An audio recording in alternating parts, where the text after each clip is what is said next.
Part 53. The Prince is Very Fierce. Author, Guan Gong Zi. Chapter 521. The night was silent, the north wind blew through the house, and there was a sound of whir-dash. The water mist was steaming in the dimly lit room. Next to the big bathtub behind the screen, Zhongli Jiju squatted on the ground. The squatting position made her chest press on her legs, and the edges squeezed out an overwhelming arc, like a squashed dabai. The steamed buns, water droplets slid down from Baiji's snowy back, all the way down along the undulating curve, and finally fell on the floor, making a soft sound of ta-ta. The long skirt and fox fur were draped on the screen, and there were leather leg rings thrown on the ground. They must have slipped off when they entered the barrel without bending down to pick them up. Su Buling came over suddenly. Zhongli Jiju was obviously in a hurry to get out of the bath. At this time, his bare feet with water stains stepped on the leg ring and broke a small porcelain bottle. The quality of the poison bottle and the medicine bottle must be different. The golden sore medicine in the broken vial spilled out and was stained with a few blood stains. Zhongli Jiju frowned and carefully lifted Xuan Uixiang's foot. A small cut was made on the sole of the foot by a piece of porcelain. It didn't have much impact, but it still hurt a little.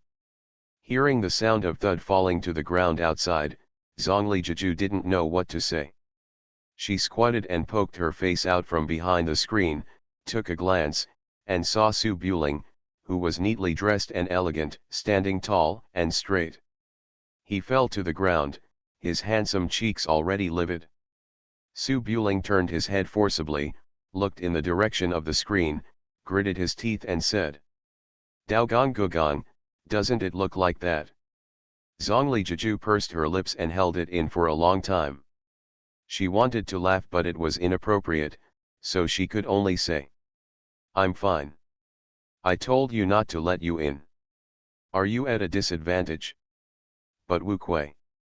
While talking, Zhongli Jiju stood up from behind the screen, stood on tiptoes, took off the towel hanging on the screen, and wiped the water drops on her body.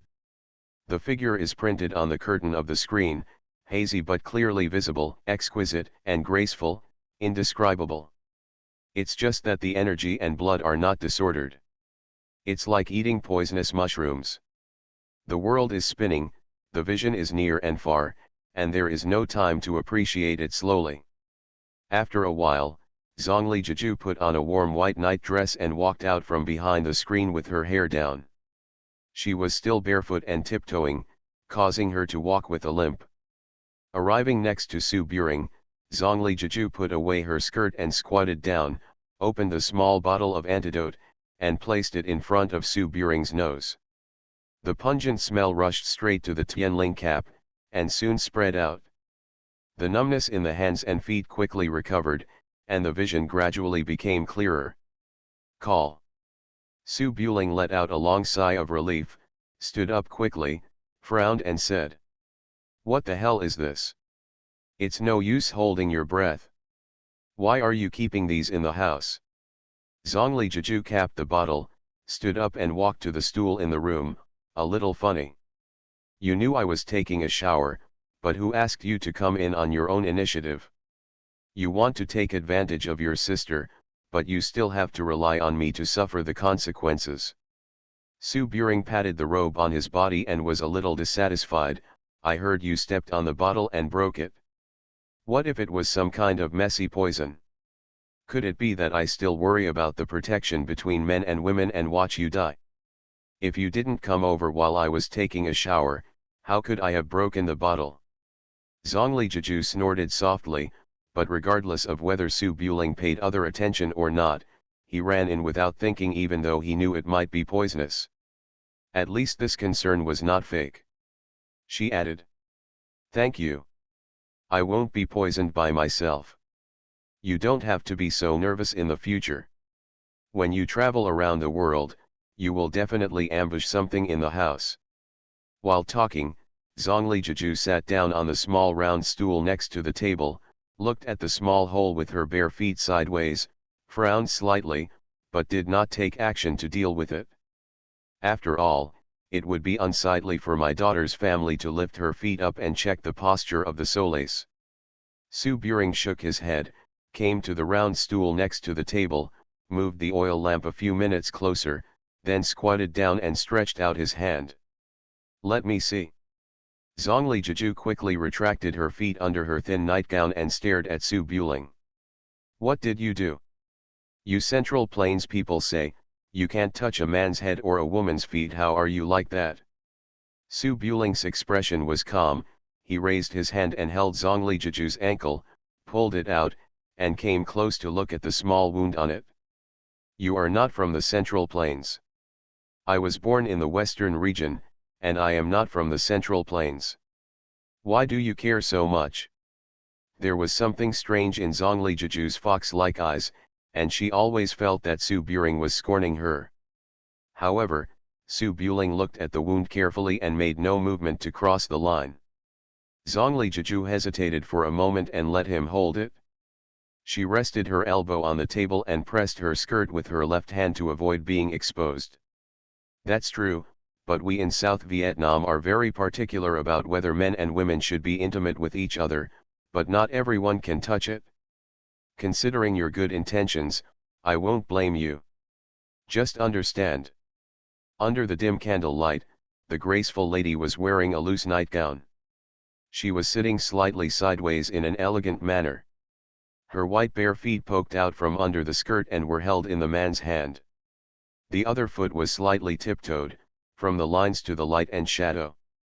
They are all extremely beautiful. Su Buring did not stare at Zhongli Jiju, but held his soft and slippery snow-white feet, raised his hand to take the golden sore medicine, applied it carefully on the wound, and got down to business. Jiju, do you have any better medicine? It's specially used to deal with Wu Kuei. Go to Bodhi Island just in case. I think the one you just mentioned is fine. Zhongli Jiju felt her feet were a little itchy, but she couldn't react, so she calmly said. You just accidentally took the drug. Wu Kuei is also a human being. He will still die if he is poisoned by the most common rat poison, but ordinary people can't poison it. If you can stick to your body and sprinkle the powder on others' faces, why don't you just give them a knife? Su Buling thought about it. He had indeed been tricked just now without paying attention. If he had been prepared and had thrown things away, he would have been swept away with his sleeves. What should we do? There is no way, it all depends on luck. Is the locking dragon goo powerful enough? You and the old sword master spent a lot of time on the locking dragon goo to take advantage of the poison that was thrown around under your feet. When you reach the master level, the food and drinks or poison can be detected, flying knives and hidden weapons can be avoided, and their main function is to defend themselves. A more insidious method in the world is to paint weapons, but ordinary martial arts masters disdain to use such trivial means. It's a bad reputation to go out. Seeing this, Su Buling understood the meaning. The main point of using poison is to be very defensive. He is not specialized in this method. If he can poison Wu Kuei in front of him, it is probably easier to hack the opponent to death directly. The room fell silent, extremely quiet. Zhongli Jiju supported the side of his face with the back of his right hand, looking at Su Buling's stern and extraordinary face by the light on the table. The most beautiful thing is Deng Qian's eyes, a pair of enchanting peach blossom eyes, which are obviously very beautiful. It's just that this condescending posture is obviously not what a woman should do when facing a man. The current action is like a man squatting, half squatting and putting on the shoes of a woman sitting on a stool. It may be very warm, but it makes people see it. Definitely scolding women for not knowing the rules. Zhongli Jiju knows the rules and knows that the status of men in the Central Plains is very high. Even if a husband and wife sleep together, the man sleeps on the inside. The woman cannot step over the man. Otherwise, she may break the rules and be divorced. Seeing the prince's son, who was among the top 10,000 people, half crouching in front of him and holding his toes, Zhongli Jiju, no matter how cynical he was, felt something inexplicable in his heart. Well, nervousness and fear were just like doing something he shouldn't have done. It's the same thing as before, I want to stop here, but I don't know how to speak. Sensing the appraising eyes, Su Buling raised his head and glanced. What's wrong? Zhongli Jiju came back to his senses, raised his cheek, sat up a little straighter, and said with a smile. Su Buletinling, you really have no airs. If outsiders see it, you will definitely make irresponsible remarks. No one dares to say what I do. Rules are for ordinary people, and I am the one who sets them. TCH, just go crazy, you. Zhongli Jiju snorted softly, glanced at Su Buling's eyes, and moved away, looking elsewhere. Maybe he felt that the atmosphere was a bit boring, so he glanced again, wanting to say something joking, but there was nothing. Some words are exhausted. Su Buling wrapped the basically fine foot with gauze, then slid it up along the ankle and said seriously. Are there any other injuries? Let me take a look. Zhongli Jiju was stunned for a moment. After a slight hesitation, Su Buling moved his hand along the warm calf and reached under the skirt, and continued. Her slightly moved face suddenly darkened, she suddenly pulled her legs back and spat. No. Why are you so shameless? Su Buletinling spread his hands and looked innocent. I'm afraid you might get hurt elsewhere, so I'm just showing you. Do you think so? Zhongli Jiju stood up, straightened her skirt, and looked like she wanted to hit someone. If you take advantage of my sister again, I will fall out with you. Do you really think that I am one of those little girls who can be beaten by you with just a few words, hooked away?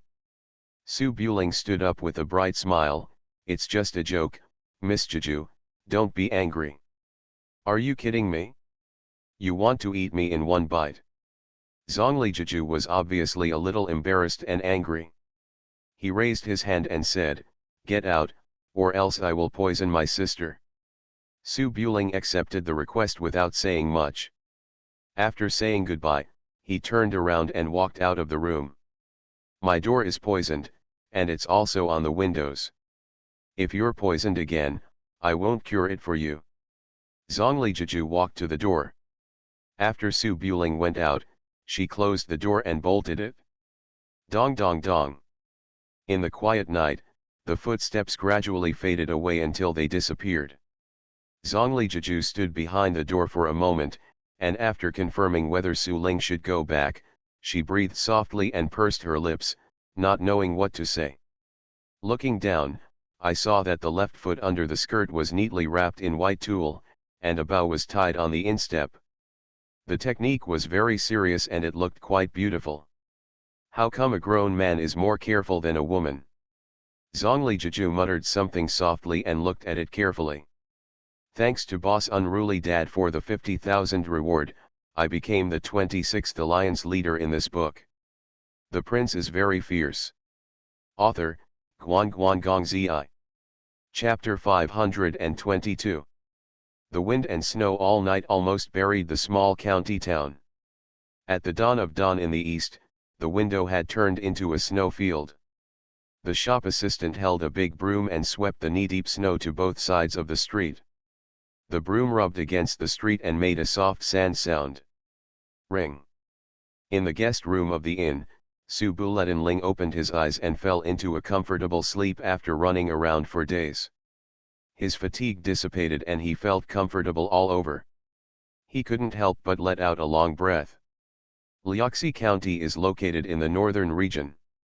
The smell of the cold winter is probably more than 10 degrees below zero. The exposed face is frozen stiff, but the thick quilt is warm, making people want to shrink involuntarily. Su Buling lay on his back for a while, and his thoughts gradually returned to clarity. He felt it with his hands.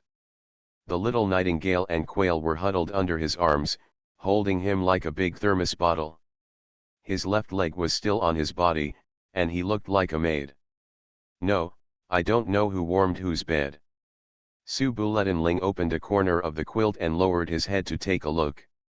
Nightingale was wearing a small belly band with blue flowers on a white background embroidered with mandarin ducks. Her braids were draped over her shoulders. Her eyes were closed tightly and her breathing was steady. The quilt was lifted and the cold air came in. Nightingale suddenly frowned slightly, shrank down again, then woke up, opened her eyes and glanced up. Son. It's still early. If you don't wake up, just sleep a little longer. Woke up. Nightingale responded sleepily, closed her eyes again, and prepared to stay in bed for a while before getting up. It was too cold in the winter morning, so Subuletanling was not in a hurry, closed his eyes and concentrated, and followed the Wudane luck method to walk for 2 weeks first. It's just early in the morning, so it's inevitable for men to be a little inconvenient. Nightingale huddled in Subuling's arms, maybe she accidentally touched something, and raised her cheek again. Young master, before I came to be your maid, Aunt Dingxiang taught me something. She said that if the young master is inconvenient, I will look at you. Subuling frowned slightly, lowered his head and glanced. What's the look of your eyes? Nightingale's little face was full of seriousness. She chuckled, showing 2 small fangs, and then she got under the quilt and pulled off her young master's pants. Subuling was angry and funny. He raised his hand and flicked the little head of Nightingale. How many times have I told you? Girls should be more reserved, shy, timid, and coy to please men. Like. Nightingale rubbed her forehead, said a dull "oh," then blushed, blinked her big eyes, and said gracefully, "Sir, you are so evil. Am I dead?" Subuling almost held back his breath. He had nothing to say and all his thoughts were lost. He sat up and said, Okay, get up, eat, and get down to business." After a while, the master and servant, who had finished washing and dressing up, walked out of the room. Nightingale left the inn and went to the market to buy some food. Subuling came to Zonglijiju's door alone. He learned a lot from the experience. He was very polite this time and did not push the door directly in. He raised his hand and knocked on the door. "Miss Jiju. Come in." There was a somewhat lazy voice. He must have just woken up. Subuling opened the door and entered the room. He looked up and saw Zonglijuju sitting at the table, wrapped in fox fur, playing with a bunch of small bottles. There was a buzzing sound of wings in the room. Suburing looked up and saw a pitch-black bug flying around under the ceiling. It looked a bit like a ladybug. It was as bright and black as a black gem and looked pretty good. Nice. After noticing someone coming in, the little bug flew over and circled around Subuling. Subuling knew that Zonglijuju knew the spiritual art and kept some small animals, but this was the first time he saw this little bug, and he couldn't help but take a closer look. What is this? Lock dragon goo. Oh, ah. Subuletanling's body stiffened suddenly. He made inquiries in various places in Chang'an City, and found out that the rumored king of 100 Gus, according to the storyteller, was a 1,000-year-old centipede and a 1,000-year-old scorpion several feet long. There were corpses everywhere in a radius of hundreds of miles, and the miasma became clouds. However, he never thought that this would make countless warriors. The Goo King's expression turned pale as he talked about it. It turned out to be such a small insect flying around the room. If it were touched. Subuling's eyes showed a bit of horror as he stared at the little bugs flying around him. Hey. Stop it now. How can you let this thing out? What are you afraid of? It doesn't bite. Zonglijuju slowly pricked the tip of his finger with a golden needle. A drop of blood fell into the small porcelain bottle, then he picked it up and shook it. The little bug that was having fun in front of Subuling flapped its wings and flew into the bottle. Subuling was covered in cold sweat and secretly breathed a sigh of relief. Then he was a little annoyed. Miss Juju, if you continue to scare people like this, you will have no friends. Zonglijuju closed the lid with a hint of a smile on his face. You are so cowardly, why don't you return it to Wukwei? Subuletanling didn't even know what to say. He knew how to detoxify, and Zhongli Jiju was in front of him, so he didn't have any trouble to rush out the door. If it were other martial arts masters, they would be frightened to death or half to death if they were flying around with the dragon-locking goo that would kill them if they touched it. Su Buletinling was still frightened, but he couldn't say much. He returned to his normal expression, walked over and sat down. "Aren't you afraid of suffocating it to death if it's covered with airtightness?" Zhongli Jiju turned around with her back to Su Buling, stuffed the small bottle into the lapel of her clothes, sandwiched it between the two groups, and spoke quite contentedly. "Things that can be called goo are all killed by the law of the jungle among hundreds of poisonous insects. They have a very long lifespan and can hurt people even if buried in a tomb for 1,000 years. How can they suffocate to death? The dragon-locking goo that you were infected with before was the treasure of the 100 Insects Valley 60 years ago. It is estimated to be 100 years old. I raised this dragon-locking goo myself. It is only 10 years old. There are probably only 2 of them in the world." Su Buling naturally didn't understand these things. Seeing Zhongli Jiju's back turned to stuff something, he knew where to put it and raised his eyebrows slightly. "The dragon-locking goo likes cold and fears heat. It will become very irritable when it is too hot. If you leave it there, aren't you afraid that it will explode?" Zhongli Jiju gently smoothed her clothes and turned around. "If it doesn't explode, where does the poisonous fog come from? Why do you ask all kinds of questions? Can't you just pretend you didn't see it?"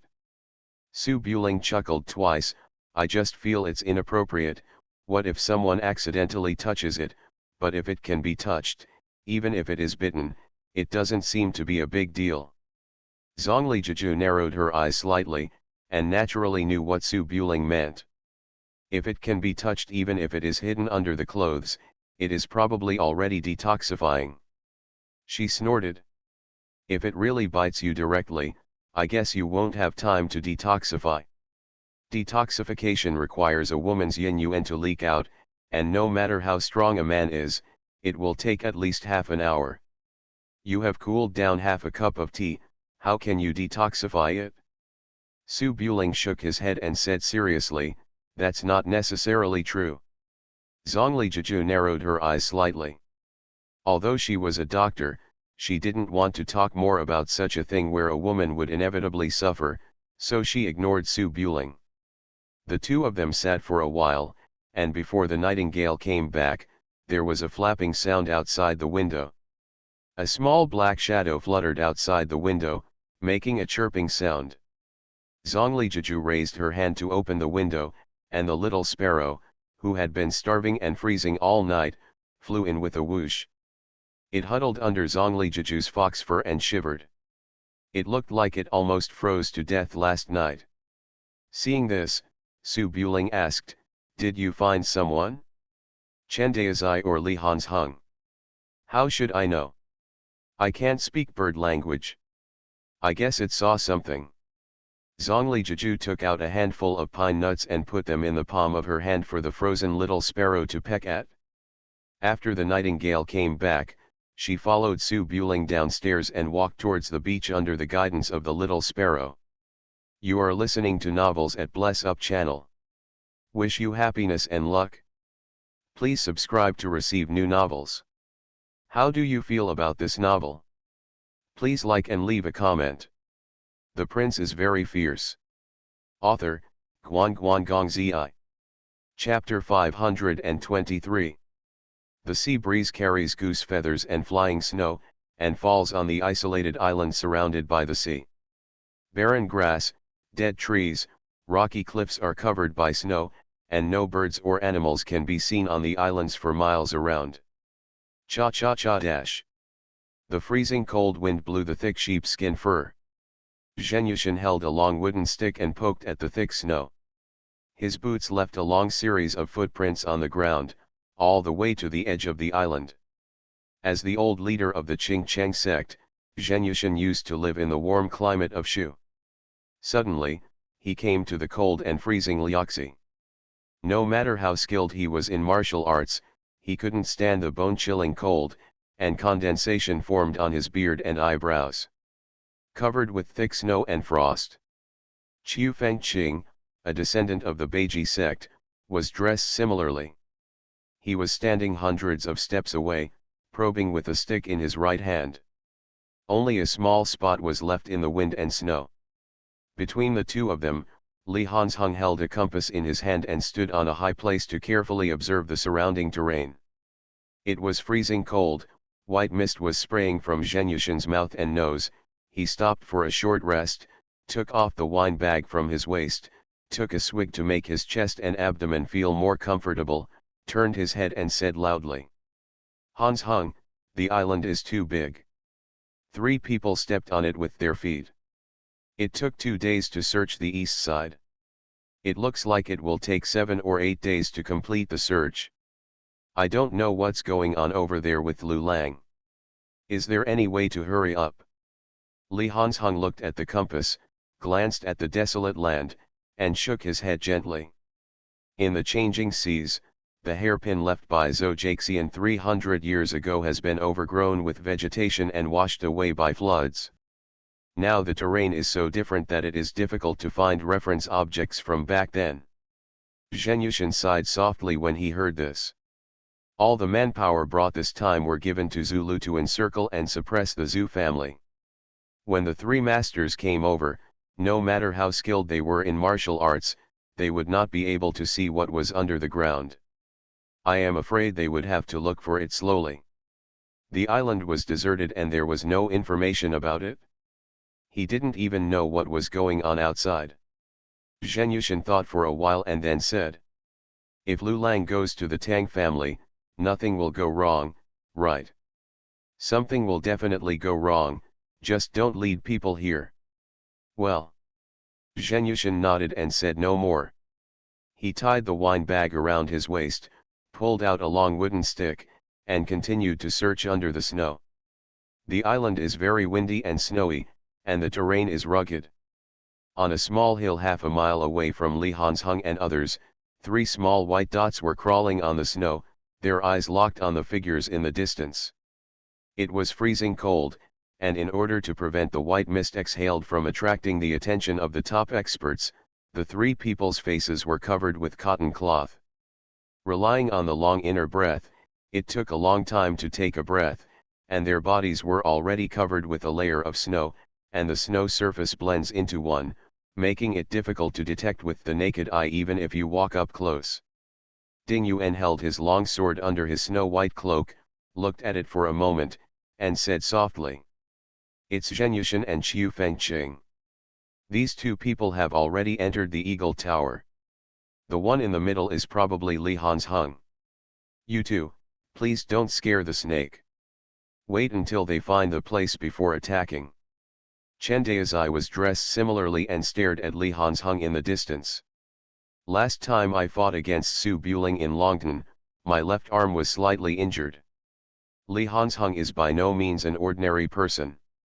When he is a poor man but not in his prime, the outcome is unpredictable." On the left side of the 2 people is a slender middle-aged man with an iron gun wrapped in white cloth beside him.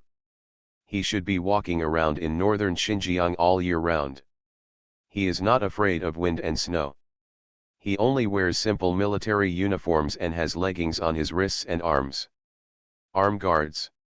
After hearing Chen Daizai's words, the middle-aged man said, "Li Hanzhong will deal with me. Taoist Chen will just go his own way and deal with Qiu Fengqing of the Beiji section. Zheng Yushan is not as old as he used to be. It should be easy for Ding Yuan and my 3 disciples to deal with him." This statement is obviously a bit crazy, and he doesn't like Ding Yuan very much.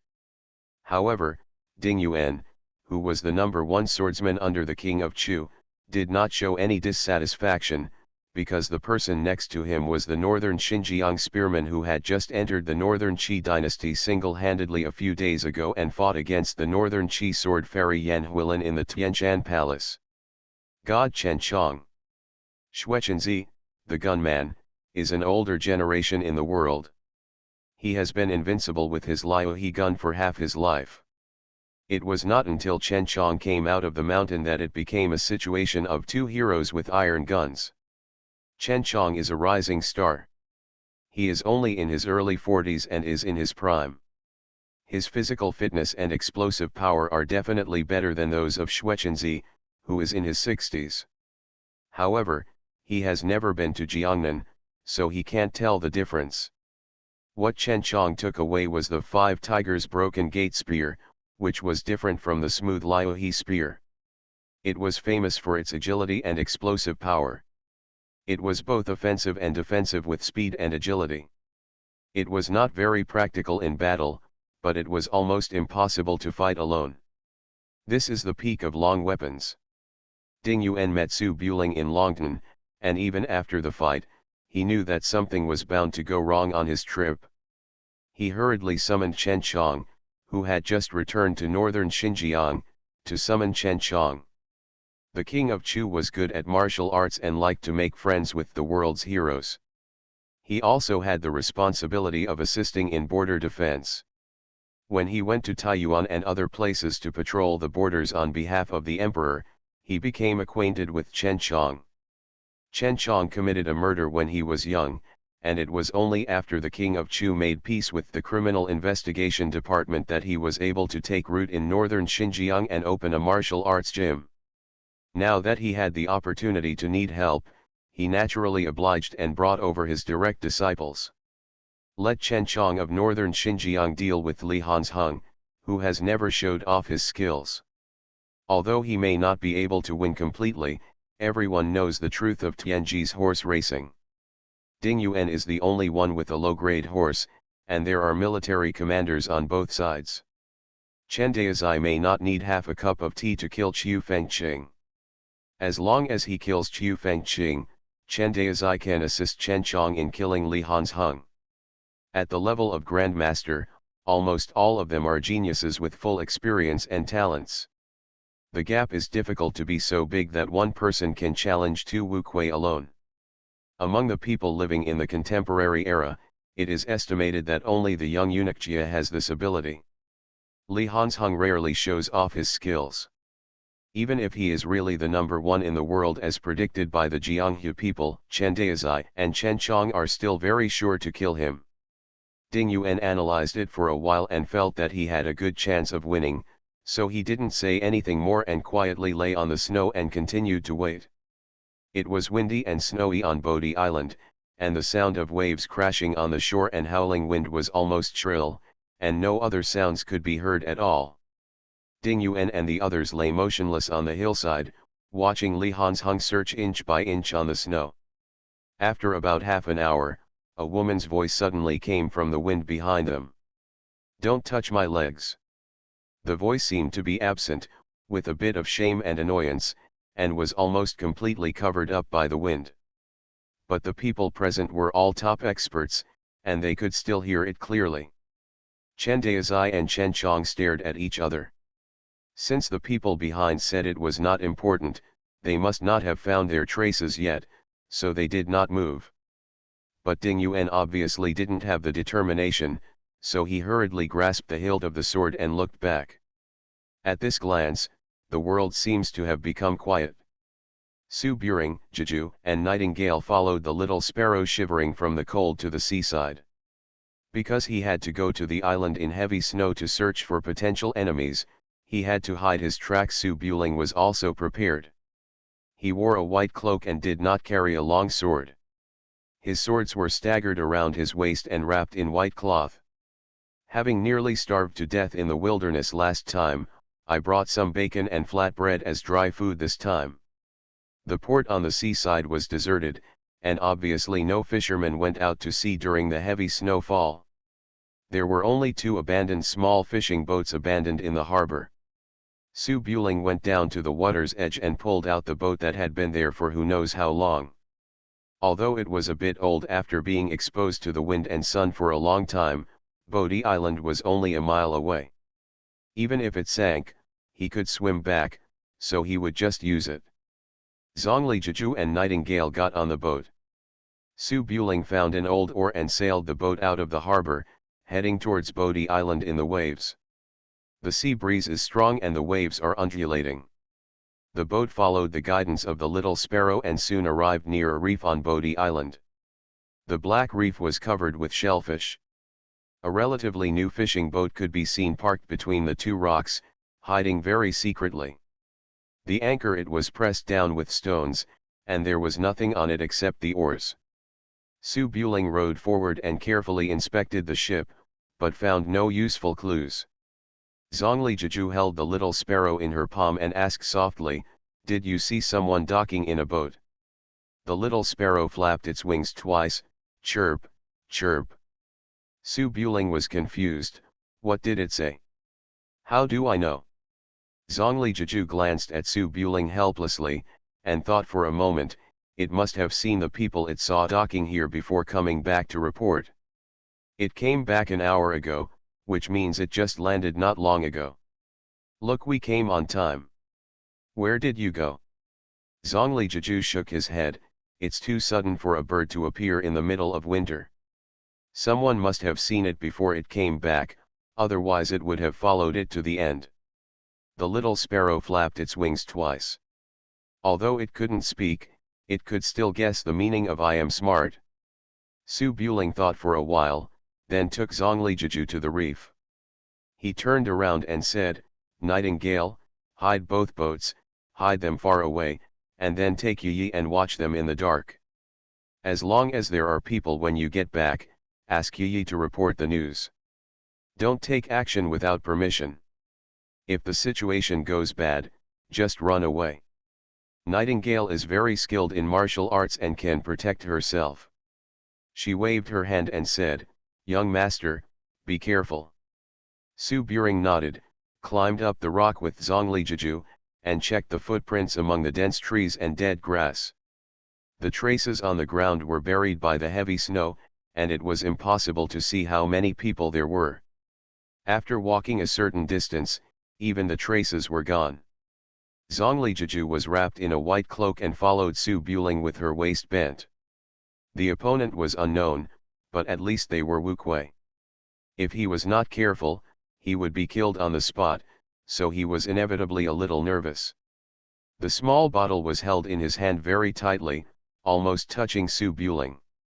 In an environment where the enemy was in darkness and we were in darkness, Su Buling couldn't think of anything else, so he focused on his surroundings and headed towards the depths of the island. After walking for about half a quarter of an hour, they came to a small hill on the island. The view on the hill was very good, but it was also easy to be discovered by people from other places. Su Buling changed to lying on the ground and crawling forward. At this time, it becomes clear why it is inconvenient for women to travel around the world. Zhongli Jiju's clothes were bulging, and she didn't like to be restrained by belly bands or chest wraps. It was obviously inconvenient to crawl forward while lying on the ground, so she whispered, "It looks like there's no one around. Do you need to walk on your stomach?" The sound of wind and waves was so loud that it was probably inaudible within a radius of more than 10 feet. Su Buling glanced around to make sure there was nothing unusual, and then responded softly, "Be careful, the ship will sail for 10,000 years. Be good and feel aggrieved." "What a good boy." Zhongli Jiju looked a little helpless, lying on the snow, followed Su Buling and slowly wriggled forward, climbed to the edge of the hill, took a look, and was startled, and quickly stuck to the snow, his eyes indicate. The prince is very fierce. Author, Guan Zi. Chapter 524. On the snow half a mile away under the hill, 3 figures formed a triangle, holding wooden sticks and walking forward slowly, swaggering, and occasionally talking to each other. Apparently they didn't expect anyone to come from the darkness. After Su Buling glanced at it, he stopped, leaned next to Zhongli Jiju, and breathed a sigh of relief. "It's Li Hansheng. It looks like Chen Daizai and the others haven't found this place yet. What now? Just wait, the mantis stalks the cicada and the oriole is behind. When Li Hansheng finds something, if it is the national jade seal, I will find a way to snatch it. If it is something else, I will also see what it is. If Chen Daizai comes out, he can also report it. Hatred. Zhongli Jiju nodded slightly, lying down with his chin on his arms. Su Buling, why are you trying to steal the imperial seal? Do you want to be the emperor? Su Buling blinked. The imperial seal represents the imperial lineage. If it falls into the hands of the king of Wu and the king of Chu, the world will definitely be in chaos. If it is placed in my hand, at least the initiative lies with me. It has nothing to do with whether I am the emperor or not. TCH men all like power. When you get the chance, you won't be able to withstand the temptation. How can this be called temptation? This is called the general trend. Being an emperor is not something you can do or not depending on whether you want it or not. Su Buling lay down in front of Zhongli Jiju, thought about it for a while, and said with a smile, Miss Jiju doesn't like me to be the emperor. When Zhongli Jiju heard this, her eyes became a little more serious and she glanced at Su Buling. What does it have to do with me whether you are the emperor or not? I just feel sorry for the girls around you. I heard that the women in the palace are particularly miserable. They will do anything just to see their husbands. They are as cruel as a fish in water. It would be boring to have a soft heart that can be eaten till the bones are left. If it were me, I would rather live a simple life, raise a husband and raise children in the market, at least live like a woman. Su Buring smiled softly. What? Are you afraid that after entering the palace, you will be bullied by the queen, concubines, etc.? Zhongli Jiju looked slightly dissatisfied and moved half an inch to the side. Su Buling, don't be too self-righteous. Sister, I don't like you. The last time I told you about the marriage proposal, it was because you attacked me. It's hard for me to deal with you, so I gave you proper attention. It turned out that you were kind, and you asked me to be the seventh. I am a woman with status in the village, and there are many men who want to marry me. It's not like there aren't people who are taller and more powerful than you. You have no sincerity at all, so why should you convince the elders in the village? What kind of sincerity does Miss Jiju want? Zhongli Jiju had already said it last time, so naturally she would not repeat it again. She snorted softly, this is your business. Why do you ask me? I won't agree anyway. Su Buling had a smile in his eyes and didn't ask any more questions. It was snowing heavily on the isolated island, and it was a bit boring to watch three people poking around in the snow. Su Buling waited for a moment, maybe feeling a little bored, and placed his hand quietly on Zhongli Jiju's side. Zhongli Jiju felt someone rubbing her waist. She squinted her eyes slightly and took a peek. Seeing that Su Burang was looking straight ahead cautiously, as if he didn't do it on purpose, she didn't pay attention and continued to stare at Li Hanzhong and others. Just a moment later, the hand attached to the waist moved closer. As if wanting to keep warm, it reached under the cloak and gently rubbed it against the hem of the skirt. When a strange touch came, Zhongli Jiju's eyes were strange and he shrank slightly to the side. But that hand was obviously intentional, and it followed him again, groping lightly on his leg, but Su Buletinling still looked like he was watching with all his attention. Zhongli Jiju is not a submissive woman. How can she bear it in her heart when she is being eaten openly and openly? She frowned and said, "Don't touch my legs." The voice was a little bit louder than before, but it certainly couldn't be heard from half a mile away. Su Buling took his hand back slightly embarrassed, and was about to explain that he didn't pay attention, when he saw the snow at the bottom of the hillside turning up, and a big head suddenly appeared, looking this way. The hillside was a slope, and Su Buling was on it. He was only about 40 steps away from the opponent. On such a huge island, he was almost within easy reach. He could even see the shock in the opponent's eyes clearly. Zhongli Jiju quickly shut up, but it was too late. Shock and fear were in his eyes, and he froze in place, not knowing what to do. Su Buling was also startled. He had been very cautious, but the wind and snow were so strong and the ground was uneven, so he really didn't notice anyone crawling below. What to do? Although the other party's face was covered to block his breathing, with his eyes, Su Buring still recognized this person as Ding Yuan, whom he had met once before. Chen Daozai was also there with Ding Yuan, but he didn't know where he was. Su Buletinling held the hilt of the sword at his waist, thinking about whether to explode out loud, and killed Ding Yuan before Chen Daozai found out. Just the next scene made Su Buling and Zhongli Jiju feel cold. Ding Yuan suddenly turned around when he heard the voice. Naturally, he had already been exposed. There was no point in hiding anymore. Chen Daozai and Beijiang Chen Chong stopped pretending and turned around to check at the same time. Hiss dash. Su Buling saw Chen Daozai standing in front of him, and there was a tough-looking man next to him, and he secretly thought that something was wrong. Although he didn't know who it was, the person who could be recruited by Chen Daozai and Ding Yuan as a helper would definitely not be trash fish.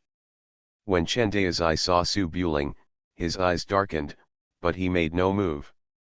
After all, as long as he stood up and started to take action, Li Hanzheng and others in the distance would definitely notice it, and then they would alert the snake.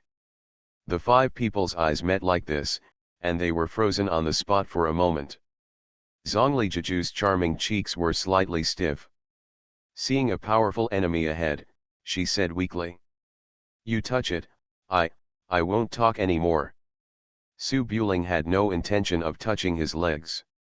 His mind was racing, thinking about how to solve the current impasse. The two sides were in a stalemate for a while.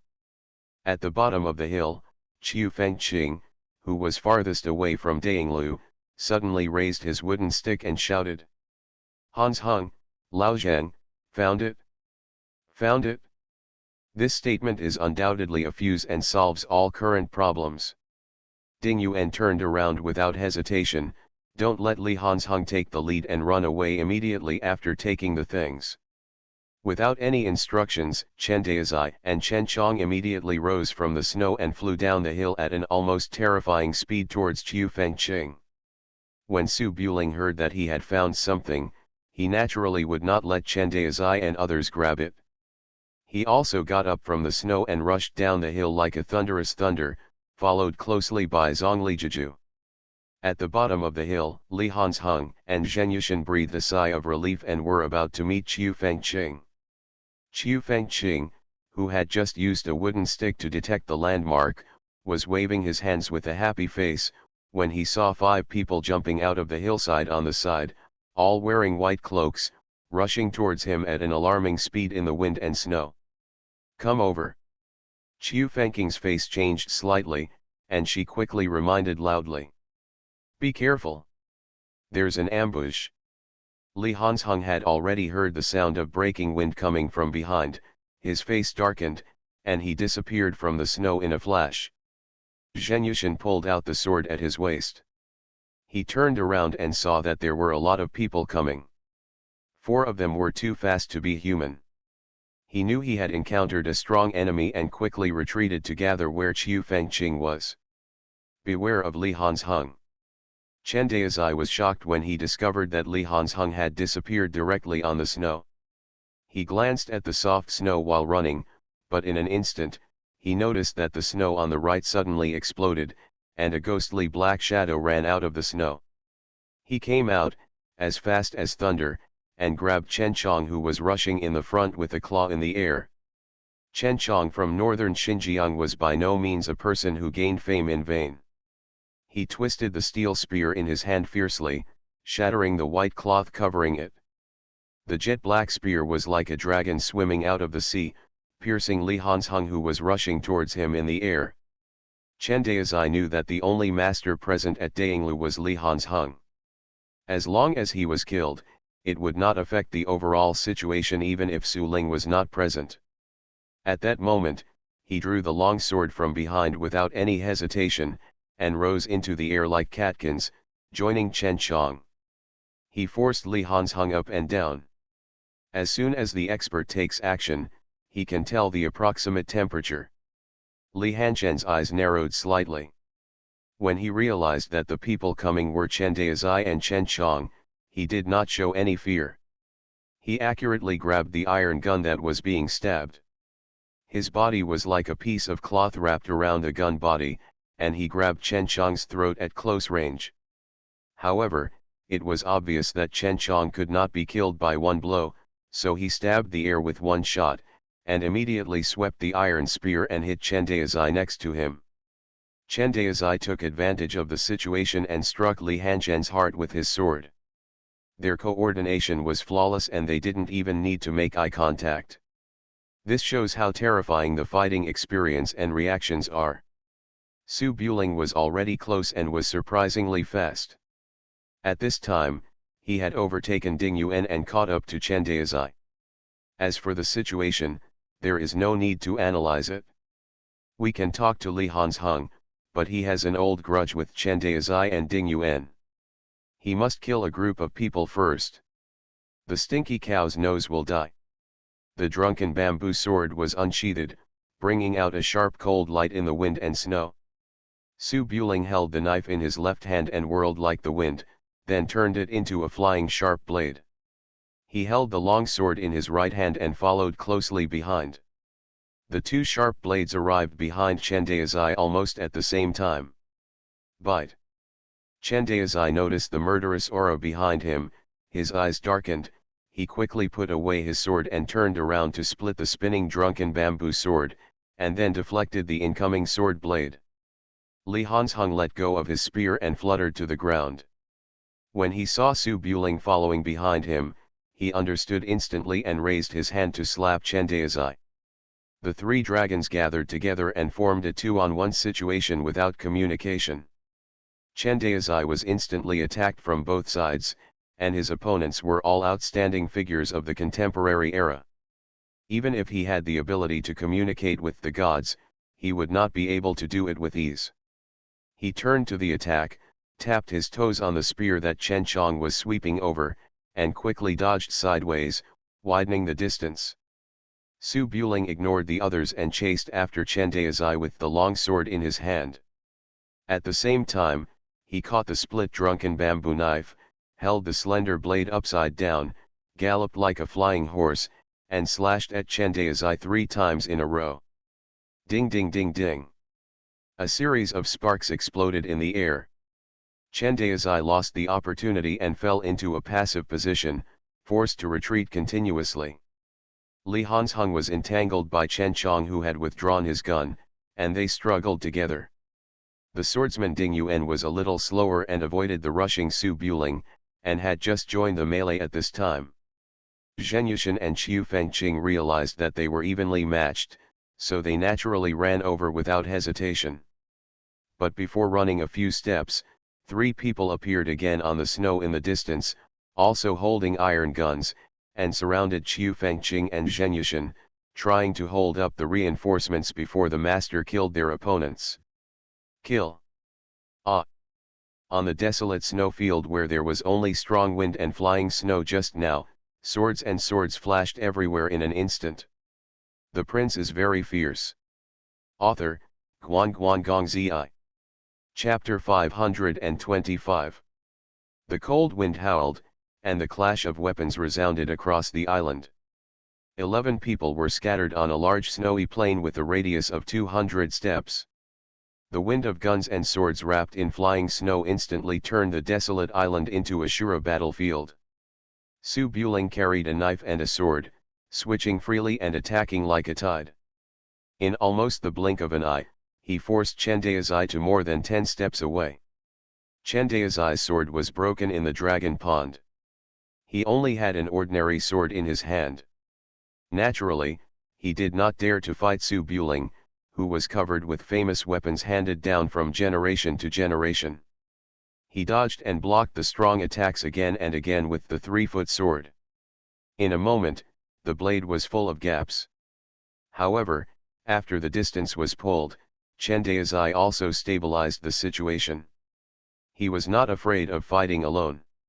He supported his body on the snow with his right foot and forced Su Buling with a backhanded sword. Ding ding ding. Metals and irons collided, sparks flew everywhere. Chen Daozai was dubbed the Wudang god of killing. Although his left arm was injured, Su Buling's left arm was also stabbed. The combat power of both sides was almost the same, but they still relied on their superb internal martial arts to move freely in the cross-cutting of swords and knives, not losing the upper hand at all. On the other side, Chen Chong and Li Hanzhong in their prime showed a bit of decline in their fight. Li Hanzhong cultivated both inside and outside, and was a strong man who had reached the top of martial arts. He commanded countless heroes in the Eagle Tower, not relying on his appearance or eloquence. He was unarmed, but only a pair of large sleeves could prevent water from pouring in. Chen Chong stabbed more than 10 times without a single shot, and was hit by Li Hanzheng's claw. 4 blood marks appeared on his chest in an instant, as if he was grabbed by a beast. Ding Yuan held a sharp blade and hesitated between the 4 people. As the saying goes, help the strong, not the weak, and rushed directly to Su Buling, who was in a stalemate with Chen Daozai. Every failure is a lesson learned. Su Buling had suffered a loss last time when they attacked together. How could he be fooled again? He chopped Chen Daozai with a knife without hesitation, and threw the long sword in his left hand behind him at the same time. He stomped his feet on the ground, turned around and used the 8 diagrams knife's night battle in 8 directions to chop Ding Yuan directly. This move was naturally to kill the flies that attacked him first, and then fight Chen Daozai alone. Ding Yuan was the first swordsman under the king of Chu, a top expert in the world, and was better than Tang Xiao. Seeing the flying sword coming straight at him, he raised his hand and crossed his sword across his chest, blocking the sharp sword with the blade, and then raised the long sword to block the chopped blade. The knife is the overlord among weapons, and its strength lies in chopping, which is far from being comparable to the soft sword. Su Buling held the handle of the knife with both hands, and from the back to the front, he chopped the horizontally raised blade with the force of splitting the mountain, and there was almost no pause, and a little spark burst out. The sword in Ding Yuan's hand was split into 2 by the extremely sharp Ziwizudeo, and the blade did not stop, and fell on his chest. But Ding Yuan had seen the depth of the rivers and lakes in Longtan last time, and knew that if he met a martial arts master, he would basically die in the blink of an eye. He had prepared before landing on the island, and put a fine steel heart guard on his chest and back to prevent accidents. The blade containing the power of dragon and tiger hit the heart guard, making a sharp explosion. The fine steel heart guard under the robe was visibly dented, and the terrifying force was buffered by the heart guard and spread to the entire chest. Ding Yuan, who was sturdy, was like being hit by a huge tree as thick as an arm. The whole person was directly shortened, and then fell backwards into the knee-deep snow, almost buried by the white snow. Su Buling failed to hit the target with his sword, and he could no longer pursue the opponent. He caught the long sword and turned around to slash at Chen Daozai, who was rushing over. The sword and the wind were pressing against Chen Daozai's vital points. This time, Su Buling did not go all out in every move, but followed the instructions of Jia Gong, and was as nimble as a butterfly among flowers, looking for an opportunity to kill with one strike. It was obvious that it was difficult to find a flaw in Chen Daozai, a master of the inner family who had practiced martial arts and had become an old monster. The sharp blade in Chen Daozai's hand was impeccable, and he easily defended against Su Buling's fake and real moves. During the fight, Chen Daozai looked sideways and saw that Chen Chong was in a bad situation and might not be able to hold on for too long. And Chen Chong's 3 apprentices could hardly do anything to Zheng Yushan and Qiu Fengqing, 2 famous martial arts masters. If they continued to fight like this, they would be defeated sooner or later. Chen Daozai analyzed the situation in a flash, saw Ding Yuan crawling out from under the snow, and rushed over again, and said loudly, "Ding Yuan, go kill that woman." Ding Yuan paused, without any hesitation, and turned to rush towards Zhongli Jiju, who was standing in the distance. Zhongli Jiju couldn't get involved at all, and had been looking for an opportunity to sneak attack with poison needle flying knife, but it was difficult to see the fighting movements of several people, so where would the opportunity come from? Seeing Ding Yuan rushing over, Zhongli Jiju's face suddenly changed, turned around and ran, throwing a handful of poison needle flying knives behind him. Ding Yuan was the first swordsman under the command of the king of Chu after all. Although he was an inferior horse against the contemporary martial arts champion, he was still a horse no matter how inferior he was. An ordinary master like Zhongli Jiju was just a wooden stake with hands and feet in front of the martial arts champion. It would take at most 3 swords to kill him in a head-on encounter. Ding Yuan held the sword and galloped quickly. In 2 jumps, he caught up with Zhongli Jiju and easily picked up many poison needle flying knives. FK your mother.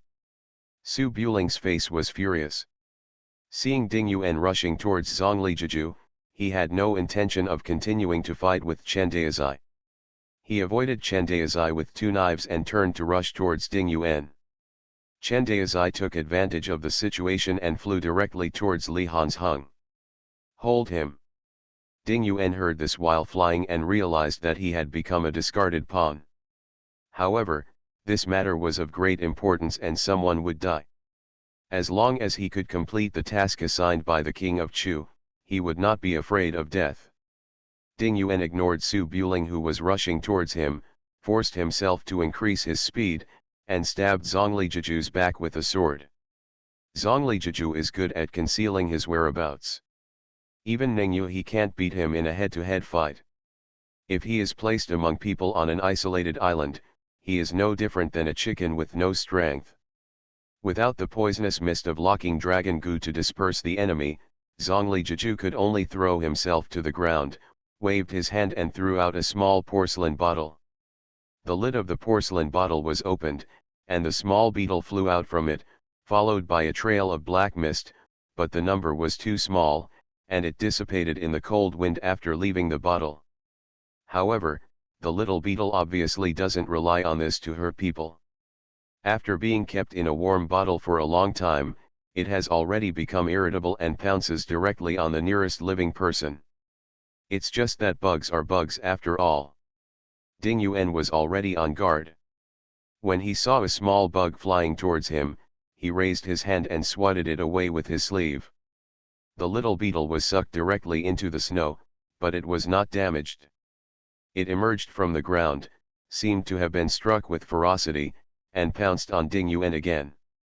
Ding Yuan saw the weirdness of this little bug and did not dare to turn a blind eye. He waved his sleeves to block it and approached Zhongli Jiju. At the same time, Su Buling also came behind Ding Yuan, raised his hand and stabbed Ding Yuan in the back with a sword. The unparalleled sharp sword passed through the fine iron breastplate and pierced Ding Yuan's back a little, but the breastplate still had its effect, blocking the sword's edge from making any further progress.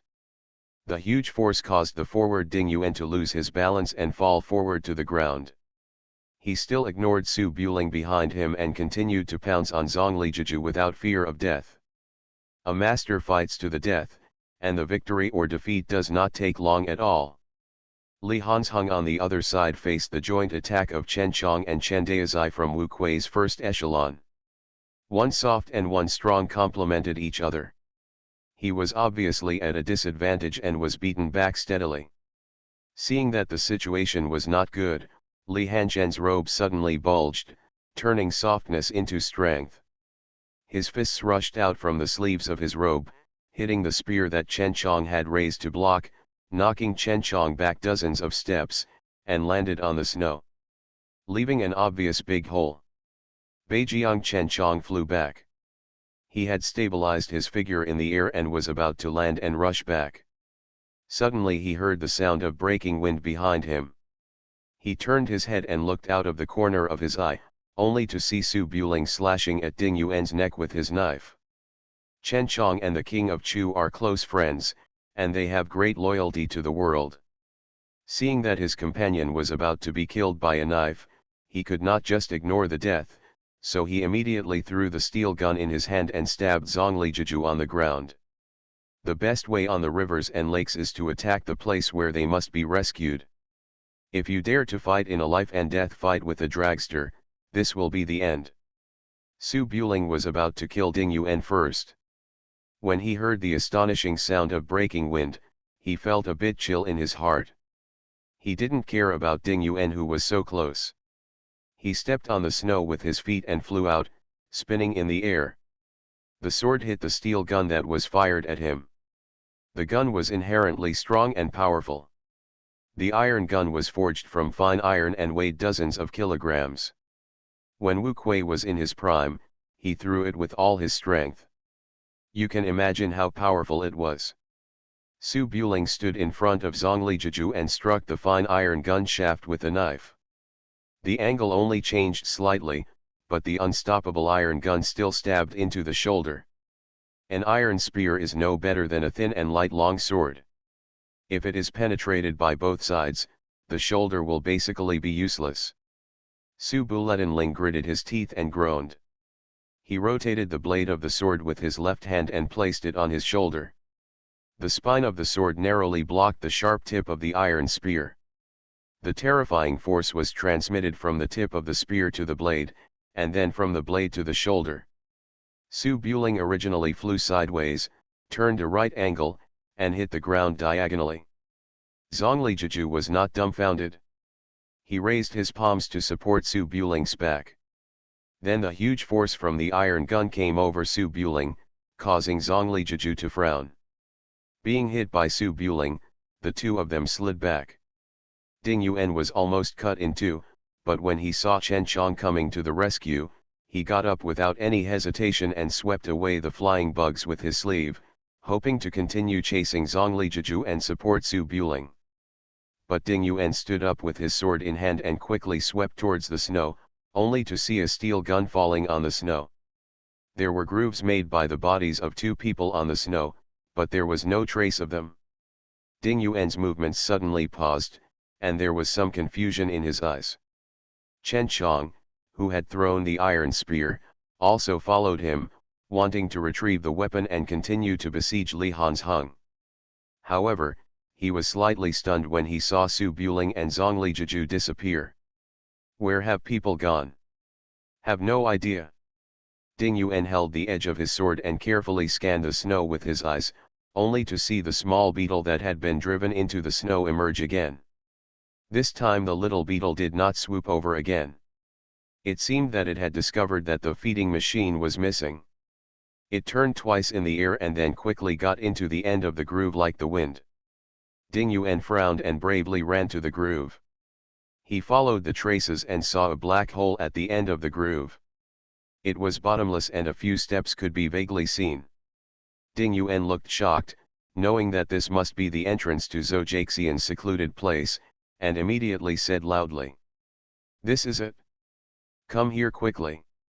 Chen Daizai, who was fighting, did not hesitate, and after forcing Li Hanzheng away, he gathered towards the two of them.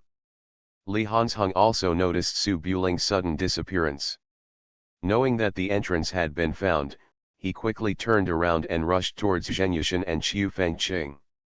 After scaring away the three Chen Chong disciples, he rushed into the cave with two of his subordinates.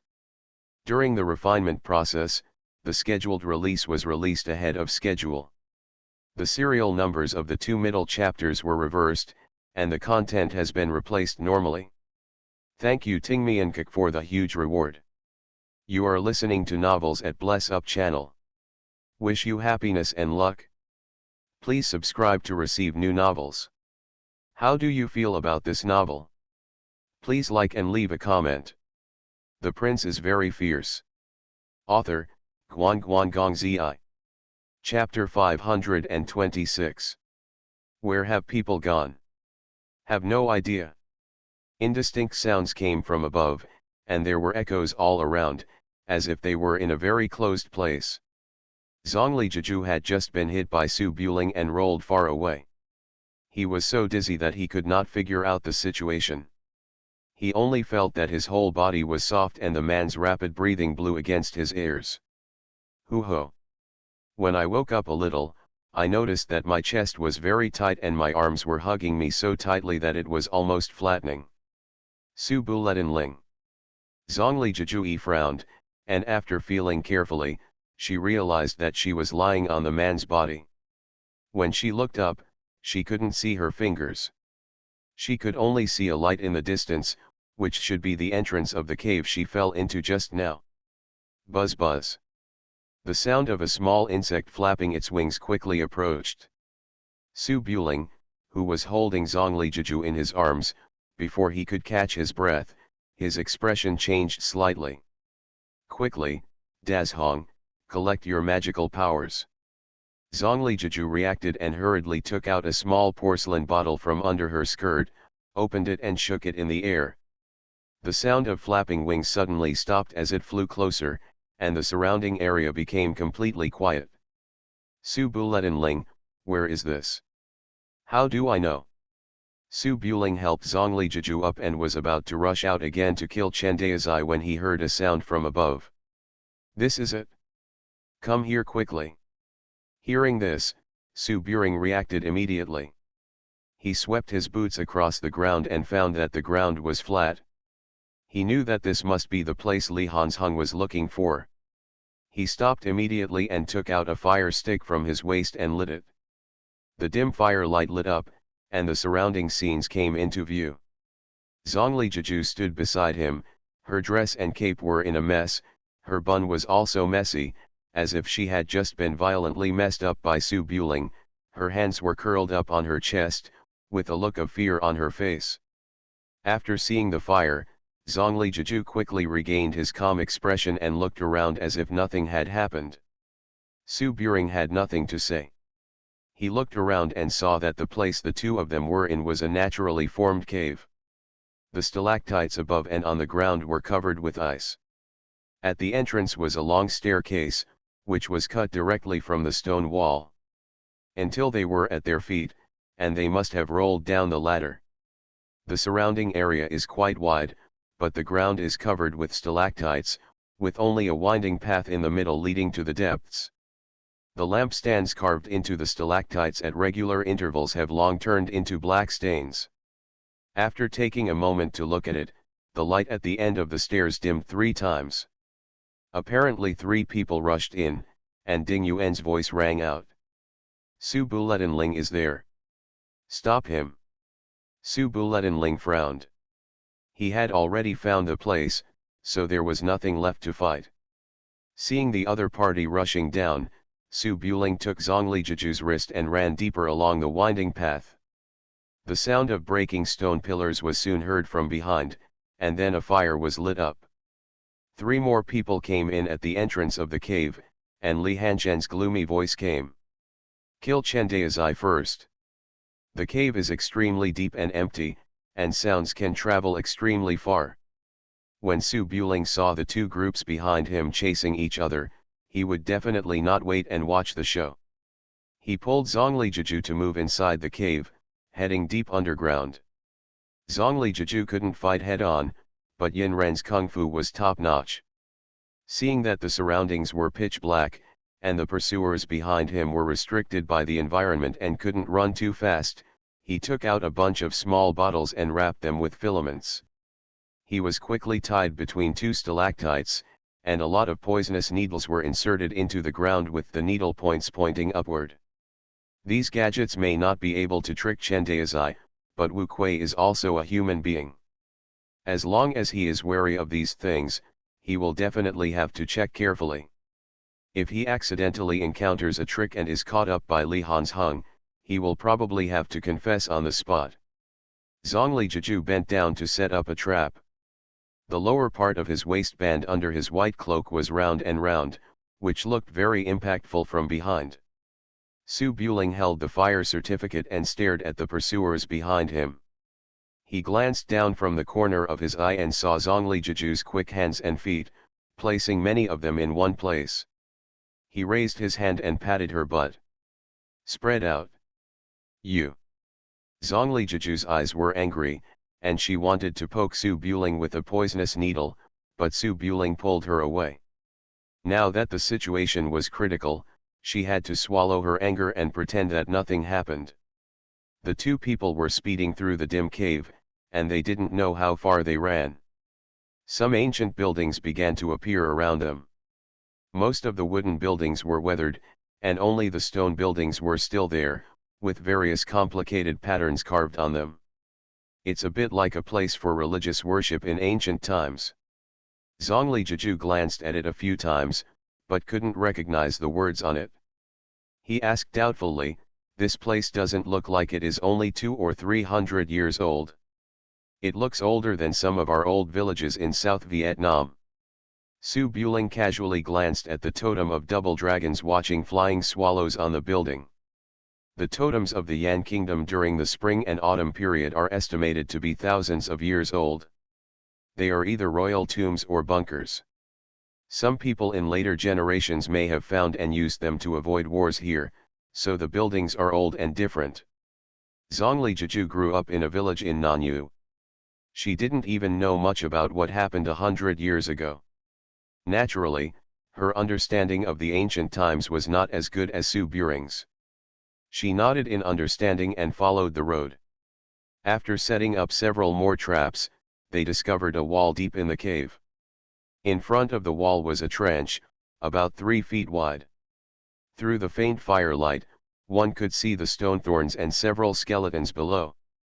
There used to be a wooden bridge that could be pulled up above the trench, but it had already corroded over the centuries and fell into the pit. Only an iron chain hung from the stone wall above. Zhongli Jiju stopped at the edge of the trench and looked around. "What's happening? There's no way out." Su Buling inserted the sword back into his waist, raised his hand and hugged Zhongli Jiju's waist, took 2 steps back, then made a big jump, and grabbed the hanging chain in the air to use his strength. Unexpectedly, the chain hanging above him quickly as it fell, there was a mechanical sound of click, click, click. Zhongli Jiju is an expert at playing traps. When he heard the voice, his expression suddenly changed. "Watch out." At this moment, a figure rushed out silently on the road behind, holding an iron gun as black as ink. It was Chen Chong who was rushing at the front. Before Chen Chong arrived, the iron spear was already approaching. Su Buling knew he had fallen into a trap to lure the enemy when he held the iron chain. Unable to use any force, he turned around and pulled out the drunken bamboo knife from his waist, and struck the iron gun behind him with the sound of his voice. Whispering, rustling. Also at this moment, several rows of holes appeared on the walls to the left, right, and in front, and hundreds of arrows were fired in an instant.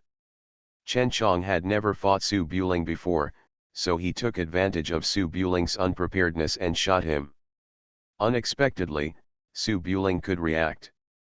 The iron spear pierced the sword, and the huge force directly pushed Su Buling out. Su Buling took advantage of the momentum and drew his sword in the air, waving it like the wind and splitting the rain of arrows, which fell under the opposite wall. Chen Chong's shot was blocked, and he paused in the air. Arrows were coming from the left and right. He held the gun in both hands to block the water splashing from the left and right, but there was no place to put force under his feet. He immediately fell from the top of the trench. If a dignified military leader could be stabbed to death by a ground thorn, he would have no shame in wandering around in the world. Chen Chong's body was strong and strong. He caught a sharp stone thorn with his feet, pushed it up again, and shot Su Buling again. Su Buling unsheathed his sword, stood above the trench and struck back twice with Chen Chong, who tried to rush up, and said in a deep voice, "Go in, walk slowly, and be careful of the traps." Zhongli Jiju's research on hidden weapons was far richer than Su Buling's. He entered the stone gate with a fire certificate and saw a deep corridor in front of him. She carefully tested the floor tiles with her shoes to avoid triggering the mechanism and moved deeper. Su Buling held a sword to break Chen Chong's extremely brave offensive, and followed Zhongli Jiju to move deeper into the corridor, but it was obviously very slow to move like this. Chen Chong had someone to scout the way, and he had the advantage of being the commander of the weapons. He raised his gun and attacked fiercely without any scruples, and his feet accurately stepped on the floor tiles that Zhongli Jiju had stepped on. Ding ding ding. Sparks burst out in the corridor, sometimes bright and sometimes dark. Chen Daozai and Ding Yuan from behind also chased after him. Without anyone, they crossed the trench without any help and forced themselves towards Su Buling. Chen Chong can become a Grand Master, and he is obviously not stupid. As he raised his spear and stabbed hard, he quickly reminded. Third from the left, fifth from the right, second from the left. Chen Daozai was a gossip, so he followed the numbers reported by Chen Chong without any explanation, stepped on the rows of floor tiles and chased after him, followed closely by Ding Yuan.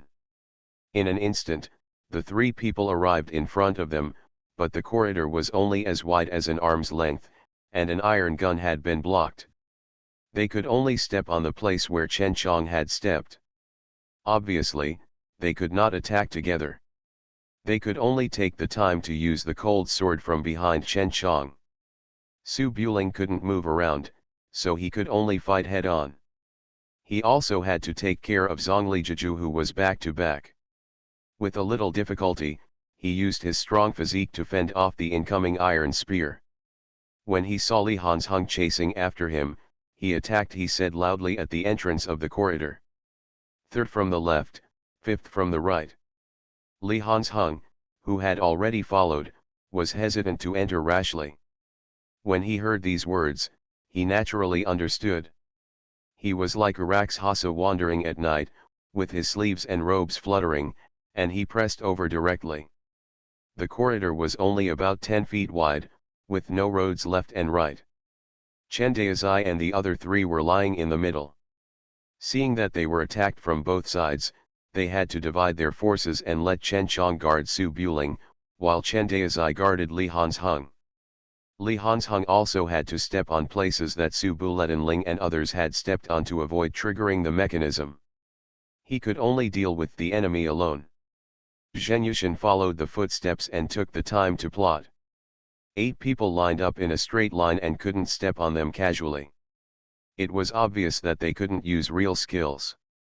There were constant flashes of swords and shadows in the corridor, but the situation was deadlocked and no one could do anything.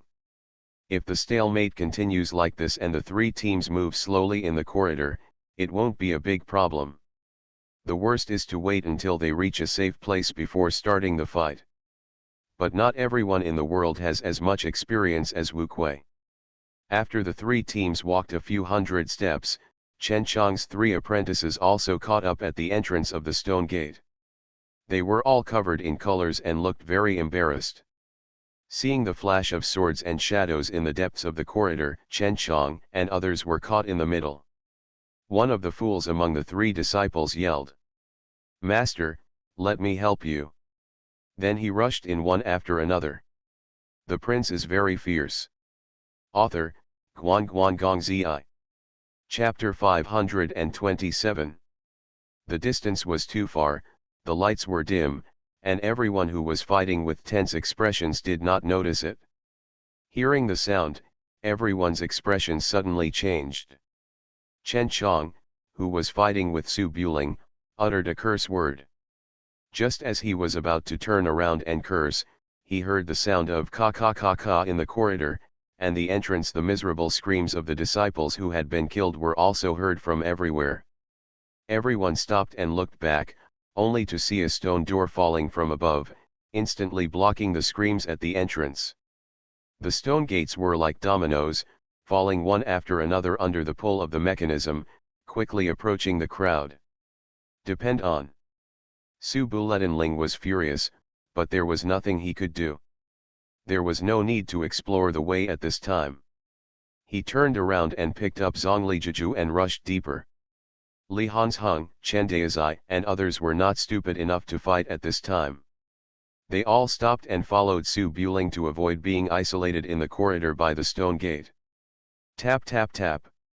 The scene of 4 Grand Masters and 3 heroes racing together may only be seen at this time. The 7 people moved like thunder, and they ran with all their strength and turned into after images. They couldn't even see clearly. It was estimated that arrows were fired from behind, and they couldn't catch up at this time. Since the corridor can breathe, it must be ventilated. This is obviously a bunker built based on natural caves rather than an imperial mausoleum. As long as you rush out of the corridor, you will definitely be able to find other exits. Zhongli Jiju was held in Su Buling's arms. Although she was running fast, there were no bumps. She hugged Su Buling's neck and raised her hand to throw the poisonous needle and concealed weapon. Chen Chong was close at hand, but his movements would be slow. He immediately gritted his teeth and said, "Girl, if you make a move, everyone will die together. I advise you to be aware of current affairs." Su Buling really wanted to keep these fools in the corridor, but as long as Zhongli Jiju made a move, the people behind him would definitely be helpless if they died. At this time, as long as he dragged him, everyone would not be able to leave, and they could only. He opened his mouth and said, "Don't be impatient for a moment. We'll talk about it when we get out." Seeing this, Zhongli Jiju also stopped moving, hugged Su Buling's neck, and started talking. "Bah, you are the one who wants to retaliate against Wu Kuei, bully the minority with more, sneak attack and assassination. Isn't it a shame? Is it worthy of your reputation? Especially Chen Daizai, if you turn a Taoist monk into a monk, is it a shame for your ancestor?" The 6 people behind were speechless and ran around with their heads down, not in the mood to answer Zhongli Jiju's words. The corridor is very long and narrow, but everyone's speed and movement are among the best in the world, and they can forcefully throw the falling stone door open. After a while, Su Buletinling rushed into a huge cave with an underground river below. Through the fire that was about to be blown out, it could be seen that there were many houses built inside, which had been reduced to a broken wall under the erosion of time. Ruins. As soon as he rushed out of the corridor and into the open area, Li Hanzhong immediately fought with Chen Daizai and others. Chen Daizai and others could only turn around to deal with it, while Chen Chong continued to chase. In a 2-on-3 situation, Chen Daizai and Ding Yuan obviously couldn't stop Li Hanzhong and others, so Chen Chong had no choice but to turn around to help defend. Seeing this, Su Buling had no intention of stopping and fighting. He strode along the ancient road, holding Zhongli Jiju in his arms, panting like an ox, looking for an exit in the huge cave. Li Hanzhong, Ding Yuan, and others were all afraid that something would fall into Su Buling's hands. It was neither right to fight nor not to fight. They could only chase while fighting to prevent Su Buling from disappearing from sight. No matter how big the crypt is, the space is limited, so you can rush to the other end in almost the blink of an eye. Su Buling rushed up the steps and entered the large stone room where the powerful man should live. According to the naturally formed stone wall, the exit should also be in this direction.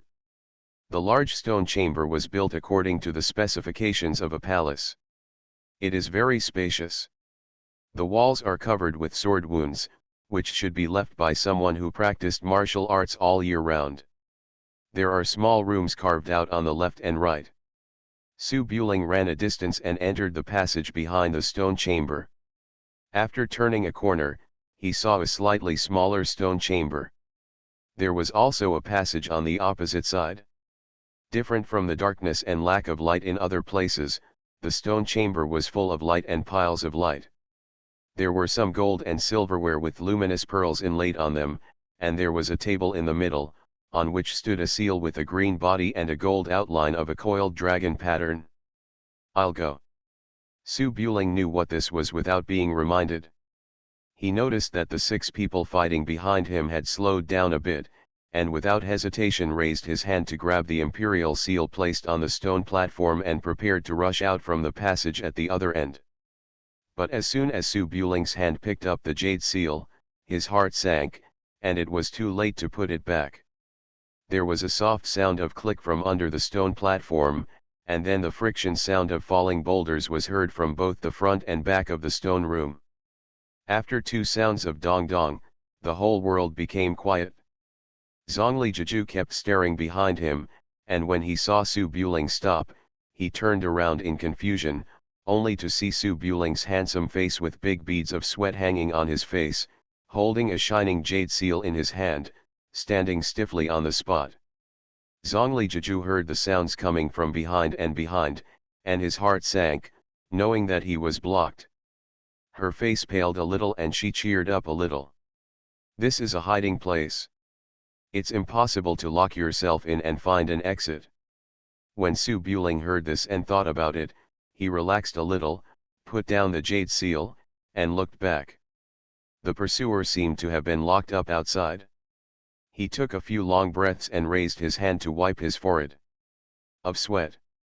Zhongli Jiju did not hesitate.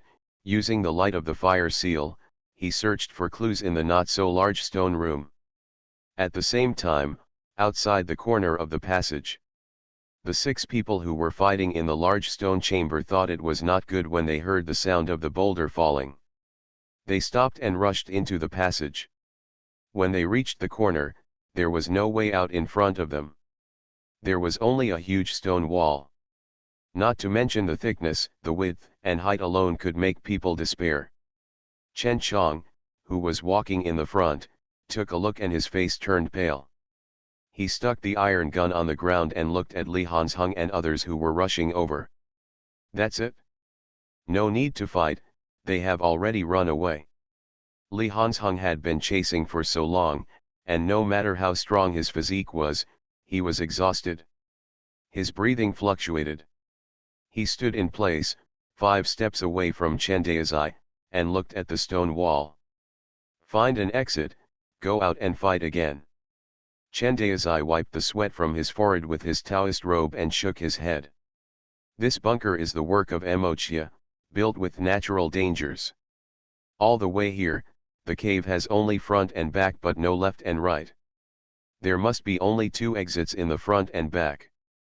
If this road is blocked, there will be no way out. Ding Yuan was nervous after chasing for so long and almost being beheaded by Su Buling.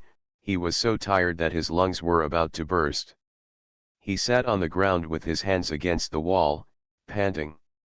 What should we do? Zhen Yushan, who had gray hair and beard, was happy to see this scene. He stuck his long sword into the ground, took out the wine bag from his waist, took a big gulp, and wiped his mouth. Anyway, I have been in the martial arts world for a lifetime, and I have lived enough. Having a group of martial arts masters accompany me to the underworld is also a glory for the family. It's really good to sleep in this place. The weakest person present was also a half-step master. To be able to reach this position, he had already become indifferent to life and death, otherwise he would not have climbed so high. We were in a desperate situation at the same time, and we couldn't blame each other like the small fish in the martial arts world.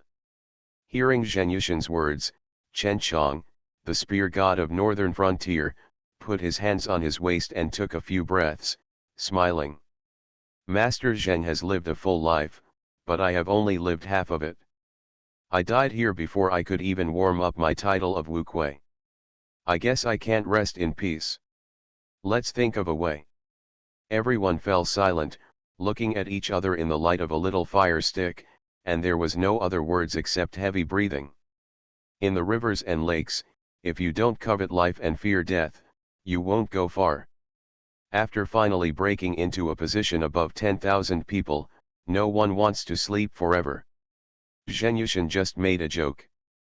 After a moment of silence, Chen Chong picked up the fine iron spear and suddenly stabbed it into the stone wall. After 3 consecutive shots, he stabbed the entire spearhead into the stone. Zhou Fengqing, who was known for his ferocity, also came over, clapped his hands, stood in front of him, and held the spear shaft. Li Hanzhong and Chen Daizai did the same.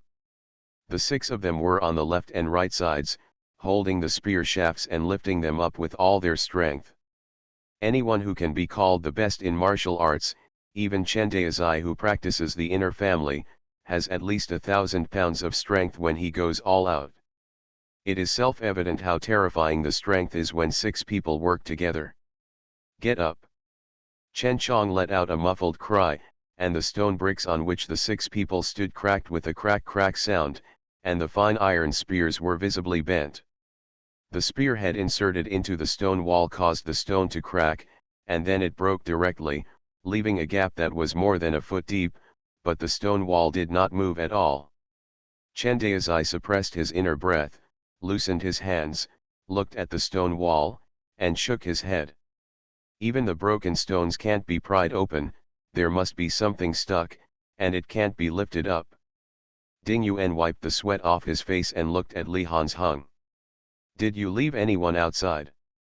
Li Hansheng shook his head. There are only 3 of us, what about you? Chen Chong shrugged slightly. He brought 3 and locked us here. Li Hansheng took a breath and looked at the stone wall above. We can only dig it open, there is no other way. Dig it open. Chen Chong put his hands on his waist and looked at the huge stone wall that was taller than him. After a long time, he nodded. Master Zheng, you are old, go outside to see if there are other exits. Let's first test how thick the stone wall is. Zheng Yushan had nothing to say, turned around and walked out of the passage, but just after taking a few steps, another message came from behind. Wait. Zheng Yushan turned around. Chen Chong opened his collar and panted. Give me a sip of wine, what kind of job is this? He, traveling in the world, dying in the wilderness is a good end, think positively. The prince is very fierce. Author, Guan Gong Zi. Chapter 528. In the sealed room, the faint light of the luminous pearl shines on the gold and silverware, and the vision is still clear. The shining imperial jade seal, which was supposed to be the supreme treasure that even the princes were jealous of, was no different from a stone at this time, and was thrown aside casually by the men and women imprisoned here.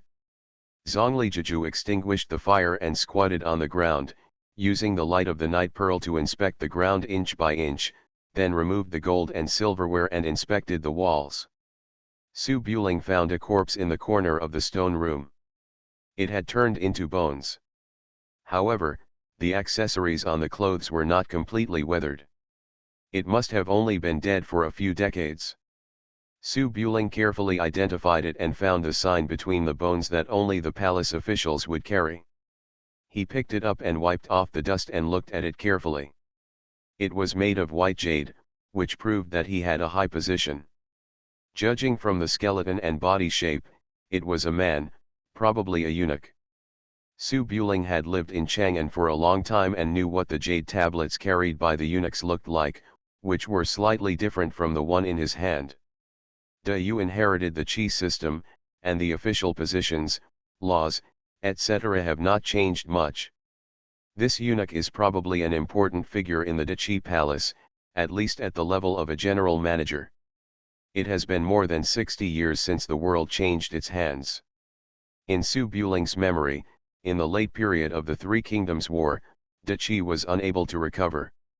Some members of the royal family fled north with their ministers, while the direct royal family was unwilling to accept the destruction of the country. In the face of humiliation, he defended Chang'an with loyal soldiers, but naturally he failed to defend it later.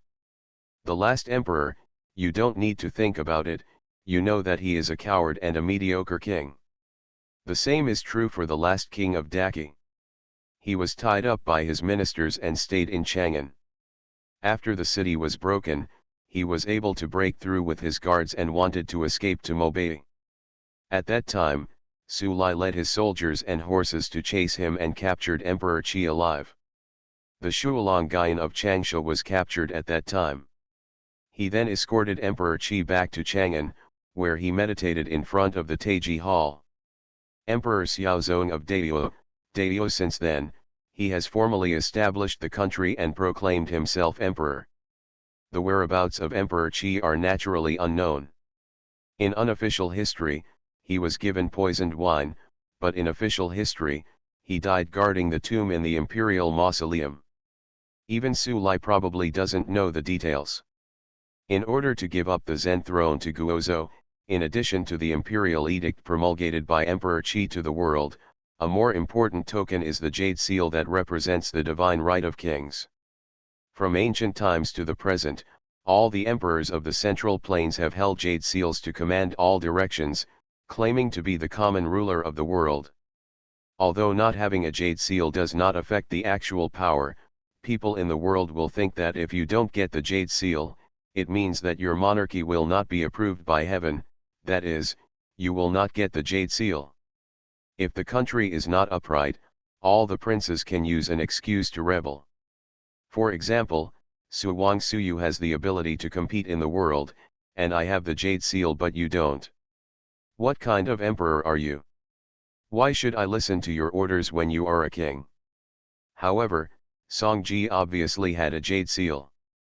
Although Su Buling had never been to the court, he had seen it several times during major sacrifices. He held it in the hand of the eunuch with the palm seal, which was exactly the same as the one on the stage. If the one in Song Ji's hand was a forgery, Northern Qi did not mention it for more than 60 years, which means that Northern Qi did not know about it either. Su Buling frowned and thought for a while, and could only figure out a more reasonable reason: the city of Chang'an was destroyed, and Emperor Qi had no intention of martyrdom for his country.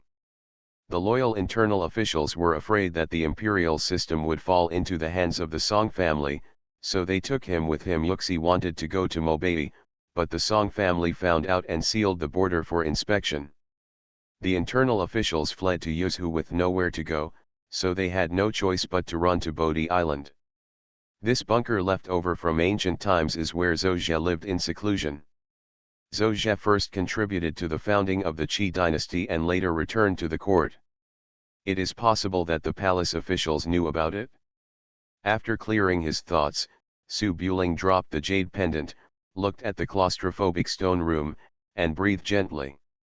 Even if these speculations were true, it was useless.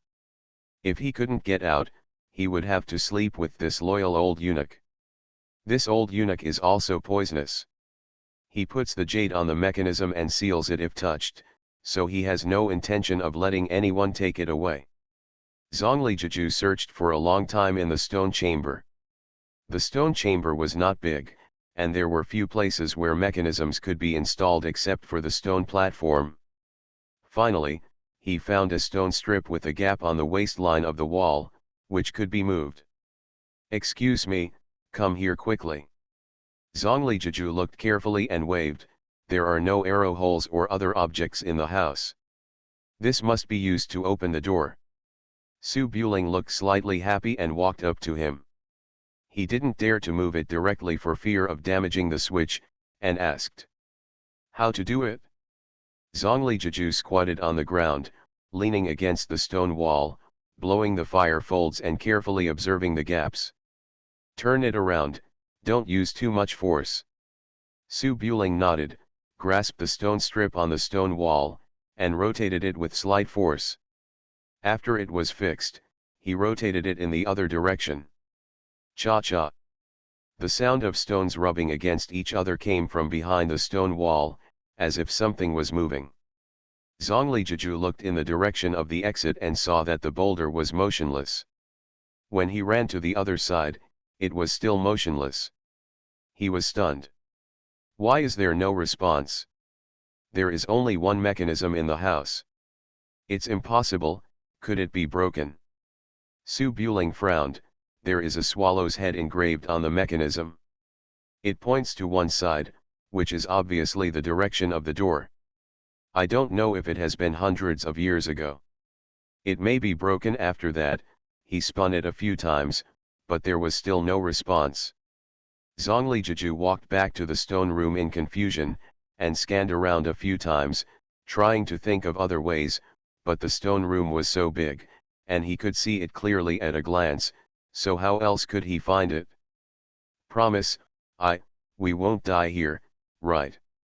Su Buling's face was calm. After turning around a few times with no results, he stopped and looked around a few times. Li Hansheng and the others are also locked outside, and they still have no way out. If the wall is not thick, they will probably break through the stone wall to get in. If there are many people, there is still a chance. Zhongli Jiju's eyes lit up slightly. The enemy he had been avoiding just now became his savior. He quickly ran to the stone wall where he came in and listened carefully. Bite. Bite. Bite. The iron spear pierced the stone wall and made a crisp sound. Zhongli Jiju looked slightly happy and quickly wanted to find iron tools to dig out the stone wall.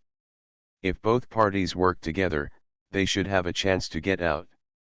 But Su Buling raised his hand to stop Zhongli Jiju, listened attentively, shook his head and said, "The stone wall is very thick, and when the manpower is finally exhausted, 6 men who have just fought for a long time use iron guns to dig out a hole in the thick boulder for people to crawl through. Thinking about it, you know that it is impossible. Even if you dig it, there is still a dead end, and there is no way out. If you remind them now, they must know that we are also trapped, and digging here is a dead end, and they will probably stop on the spot, so that their efforts will not be in vain." When Zhongli Jiju heard this, his face darkened and he touched the stone wall. "What should we do?" Su Buling rubbed his forehead and thought for a moment. "Let them dig first.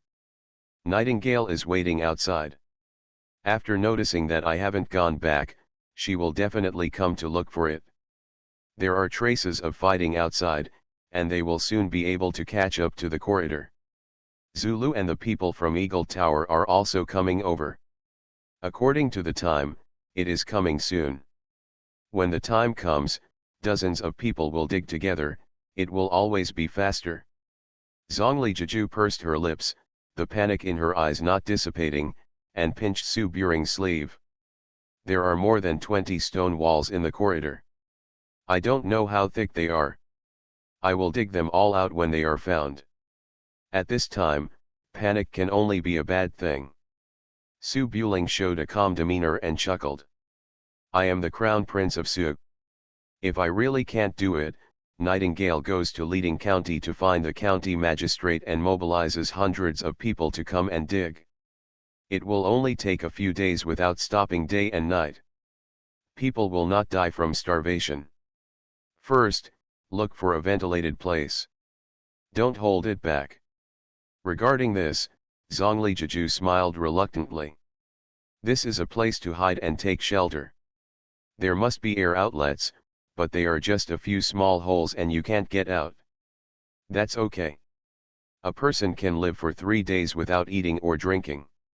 We have a water bag, which can last for 4 or 5 days without any problem." Having said this, Su Buling slapped his forehead, feeling a little annoyed. "There is an underground river outside. Those grandchildren can probably last for half a month. Have you drugged the water?" When Zhongli Jiju heard these words, perhaps due to the influence of Su Buling's emotions, her panic gradually dissipated, and she bit her lower lip. "I forgot, if I had known I would have given some aphrodisiac. 6 men, eh?" Su Buling shook his head and laughed twice, walked back to the stone room, sat down against the wall, and patted his side. "Come and sit down, calm down, and clear your mind. I'm afraid it will be difficult these days." Zhongli Jiju sighed quietly, walked to Su Buring and sat down, looking at the gold and silver equipment on the floor, obeying Su Buring's words, closing her eyes and slowing down her breathing, waiting quietly. You are listening to Novels at Bless Up channel. Wish you happiness and luck. Please subscribe to receive new novels. How do you feel about this novel? Please like and leave a comment. The Prince is Very Fierce. Author, Guan Guan Gong Zi. Chapter 529. Bite. Bite. Bite. It was dark in the cave. I didn't know whether it was day or night, or how long it had passed. 6 of the top masters in the world turned into masons. They took turns hammering at the hard stone wall with their iron spears, and forcibly carved out a 2-foot deep hole in the stone wall, just big enough for a person to climb in. The sharp tip of the spear has been broken, and the blade has already curled up, completely turning into an iron drill for cutting stone. Qiu Fengqing of Bajaman took off his shirt and dug into the stone wall with his upper body bare, sweating like rain and panting like an ox. Drilling a wall is a laborious task, and the stone that can be used to block the door is obviously not an ordinary stone. It is extremely hard, and sparks will explode with every blow, which is equivalent to a full-strength strike of a martial artist, and the consumption of physical strength is extremely exaggerated. The other 5 people were sitting against the wall, sitting cross-legged on the ground or eating solid food, resting to replenish their strength. Traveling around the world, I have never suffered a loss without carrying 3 days of rations. Naturally, everyone eats high-calorie foods and will not starve to death in a short period of time. The 6 people present all took off their clothes to cool off. It has to be said that people who can practice martial arts to this level have almost no flaw in their figures. Their muscles are balanced and their limbs are well proportioned. Even Zheng Yushan, who is in his 60th year, is dressed in the same outfit. The tendons are more pleasing to the eye than most young men in their 20s and 30s. It's a pity that there are obviously no girls to appreciate this dark underground place. I don't know the depth of the stone wall, just digging into it dully, which also makes people feel a bit desperate. Beijiang Chenchong put his arms on his knees and leaned against the wall. He watched the treasured gun that had been with him for half his life turn into an iron rod. He shook his head and laughed. Did you see that you have to use a gun when traveling in the world? The gun is the king of weapons. It's not unreasonable. You all are playing with swords just to look good. Now you are stupid, you are all broken. Especially. It's Master Li and Daxia Qiu. They are both brave and skilled, and they fight with bare hands. Alas! Zheng Yushan's wine bag had already been divided by everyone. After taking a big sip of the river water inside, he said with a smile. The world is divided into yin and yang, and there are strengths and weaknesses. If it falls in a small place and the gun cannot be used, you will know the benefits of short-range combat. This argument is purely to relieve loneliness and has no meaning. Qiu Fengqing thought for a moment, stopped his iron gun, and looked back at Li Hansheng. Hansheng, your daughter seems to be getting acquainted with Su Buling. Su Buling ran out. Isn't he trying to flirt with you? At least I'll send a few people over to help. Hearing this, Chen Daizai and Chen Chong both turned their heads. If this happens, then they really have a chance to get out. Li Hansheng just shook his head slightly and said calmly. My daughter, I wish I would die soon. Puff. Chen Chong had the most carefree personality. He shook his head and said with a smile. Those who travel in the world should pay attention to walking among thousands of flowers and not letting any leaves touch their bodies. There are too many things like wives and children being separated, so you can't mess with them.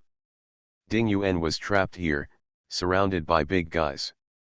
At this time, he also fell into sadness and sighed. Even if Su Buletinling really knows Lu Zuli's daughter, Su Buletinling won't help her. It's better if she doesn't send people outside to silence her. Chen Daizai and Chen Chong were just helping the king of Chu. They didn't know what they were looking for. At this time, they no longer had any worries about the rules of the world. Chen Chong asked. What are you looking for? Our group of people died here and half of Dao Jianghu was wiped out.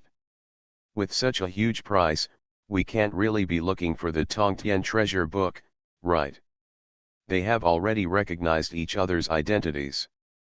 Both parties know it well. Hiding teammates has no effect. Ding Yuan sighed. The jade seal of the country. There was silence in the passage. After Chen Chong came to his senses, he spread his hands. Okay, it's over. Su Buling is the crown prince of Su. If he gets the imperial seal, he will definitely arrange for someone to wait outside. We will be silenced if we go out. Another huge piece of bad news came, and everyone's expressions darkened a bit. But at least he is a strong man at the top of the martial arts. As long as he can get out, no matter how many people ambush him, he still has a chance to break out and will not be completely desperate. Li Hansheng looked at Ding Yuan and asked, how did the king of Chu know the news about the imperial seal? Ding Yuan shook his head, I'm just an errand boy. How do you know who you are working for when you hit Yinglu? Obviously this cannot be said openly. Li Hanzhong did not answer, and Ding Yuan did not ask further questions. Seeing that the atmosphere was a little tense, Chen Chong remembered something and turned his head to look at Li Hanzhong. By the way, the news about Tongtian Baodian came from Yudaying Tower. Is it true or false? Li Hanzhong raised his finger and pointed outside. Really, when I was studying art, I once met an expert who was the descendant of Zhou Zhe's apprentice. He once said that there was such a place. Later, after investigating the founding of Daiyue, I guessed that the jade seal might be placed here. Having found the place, Li Hanzhong did not hide it anymore. When Zhen Yushan heard this for the first time, he stood up and walked into the huge cave outside and looked at the wall. The sword patterns on the wall look chaotic, but they are obviously not cut randomly. They should be the wounds of many kinds of moves intertwined. How much you can see depends on your own understanding. It is the basic skill of a martial artist to distinguish the angle of attack from the marks of the sword.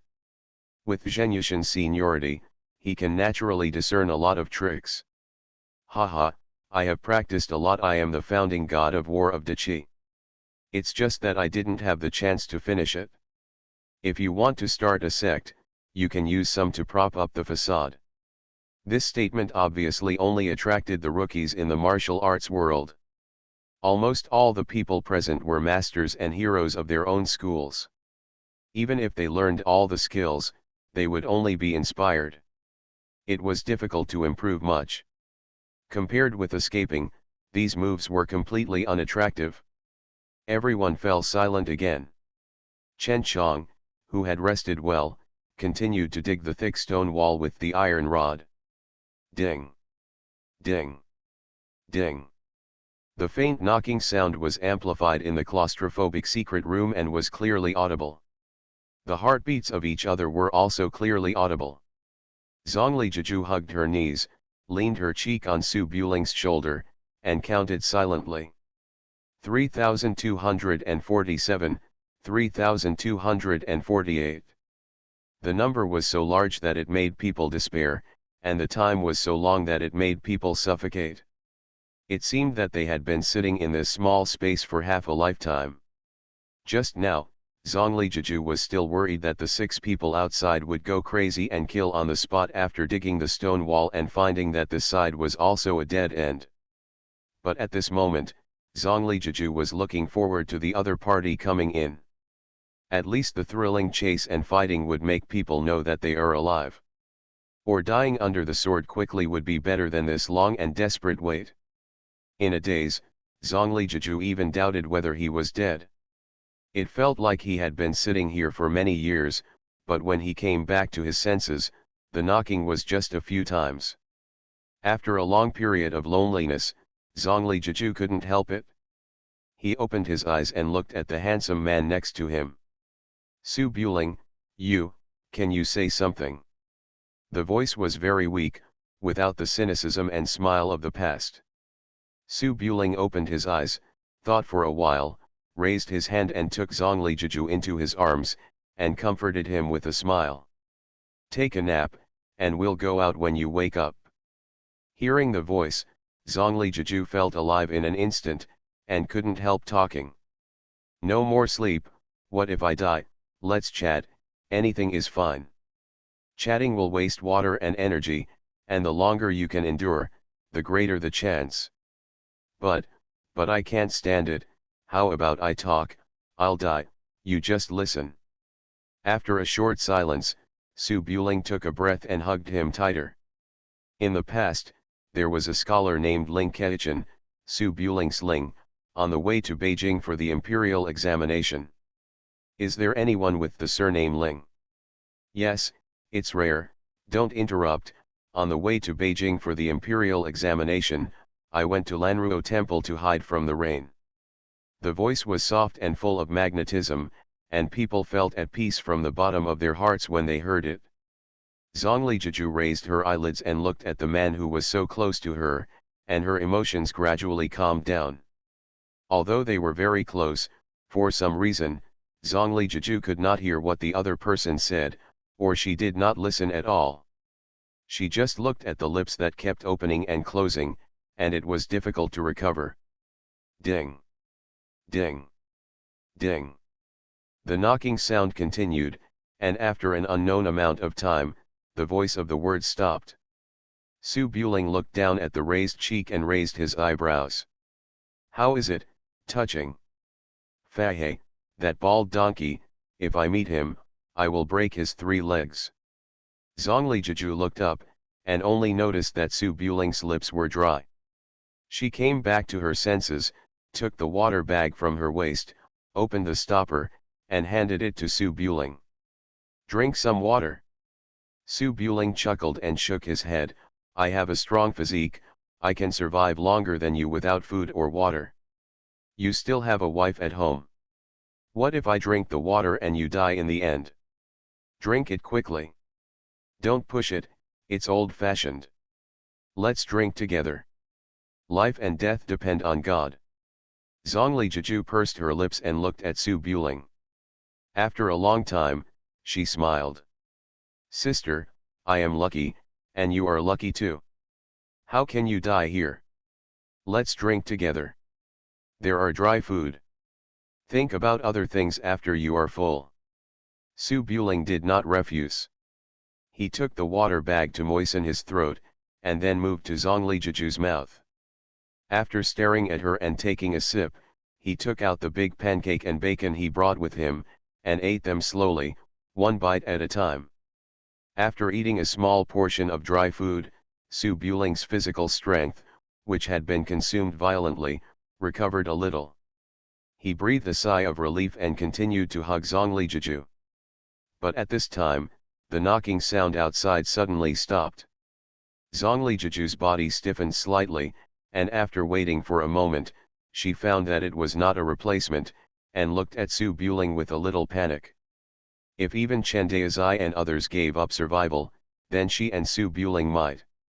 Su Buling frowned and looked at the stone wall, thinking for a while. I guess he was too tired and went to sleep. Really? Zhongli Jiju glanced outside, but didn't know what to say. She pursed her lips and leaned her face on Su Buling's shoulder again. 10,000 a day, please give me some monthly tickets, it seems that I can't rush into the top 100 orts. Thank you for the reward of 10,000 from Hans Yuxiu. Thank you for the reward of 10,000 from You Can Only Smile. Thank you for the reward of 10,000 from Yanzhi. The prince is very fierce. Author, Guan. Chapter 530. The deep cave was full of broken walls and ruins. Broken wood was piled at the entrance of the corridor, which was lit with fire sticks, and a bonfire was raised. The cave is very wide and has small holes for ventilation, so you won't die from the smoke. After working for an unknown amount of time, the 6 Jianghu people were almost exhausted, even though Wu Kui's body was so strong. They lay swaying in front of the bonfire, closing their eyes and concentrating on repairing. They no longer cared about the majesty and magnanimity of a generation of heroes. Chen Chong even rested on Ding Yuan's lap. The refined iron spearhead was ground into an awl, but the boulder still had not been broken through. The reason for stopping is because the length of the iron gun is limited. If it is too deep, holding the tail end to exert force consumes a lot of money. Only one person can barely walk through the entrance of the cave. If it can't be opened again, then it can only be drilled in, and even exerting force is a luxury.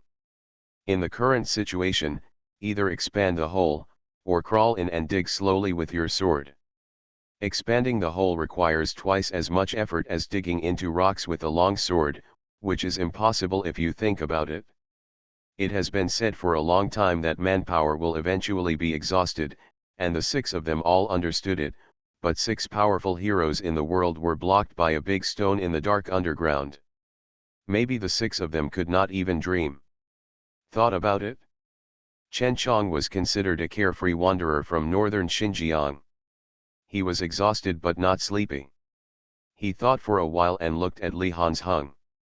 A martial artist has to die standing up. Everyone in the world says that you are the best in the world. How about we have a fight to judge the ranking and let me have a taste of what it's like to be the best in the world? This proposal is obviously very tempting. A martial artist has been practicing martial arts for a lifetime, and who doesn't have a dream of being number one in the world, walking around the world? Everyone knows that one day they will die by someone's sword. The sword can come suddenly, but it cannot be too cowardly only when you die standing upright, and upright is you called a martial artist. Even if your skills are not as good as others, you will die without regrets. Li Hansheng looked at the bonfire in front of him and shook his head. You can't die before the work is done. Chen Daozai is a Taoist priest. He may be too murderous, but his Taoist heart is still indifferent to the world of mortals. He said calmly. Everything has a cause and effect, and everything has a reincarnation.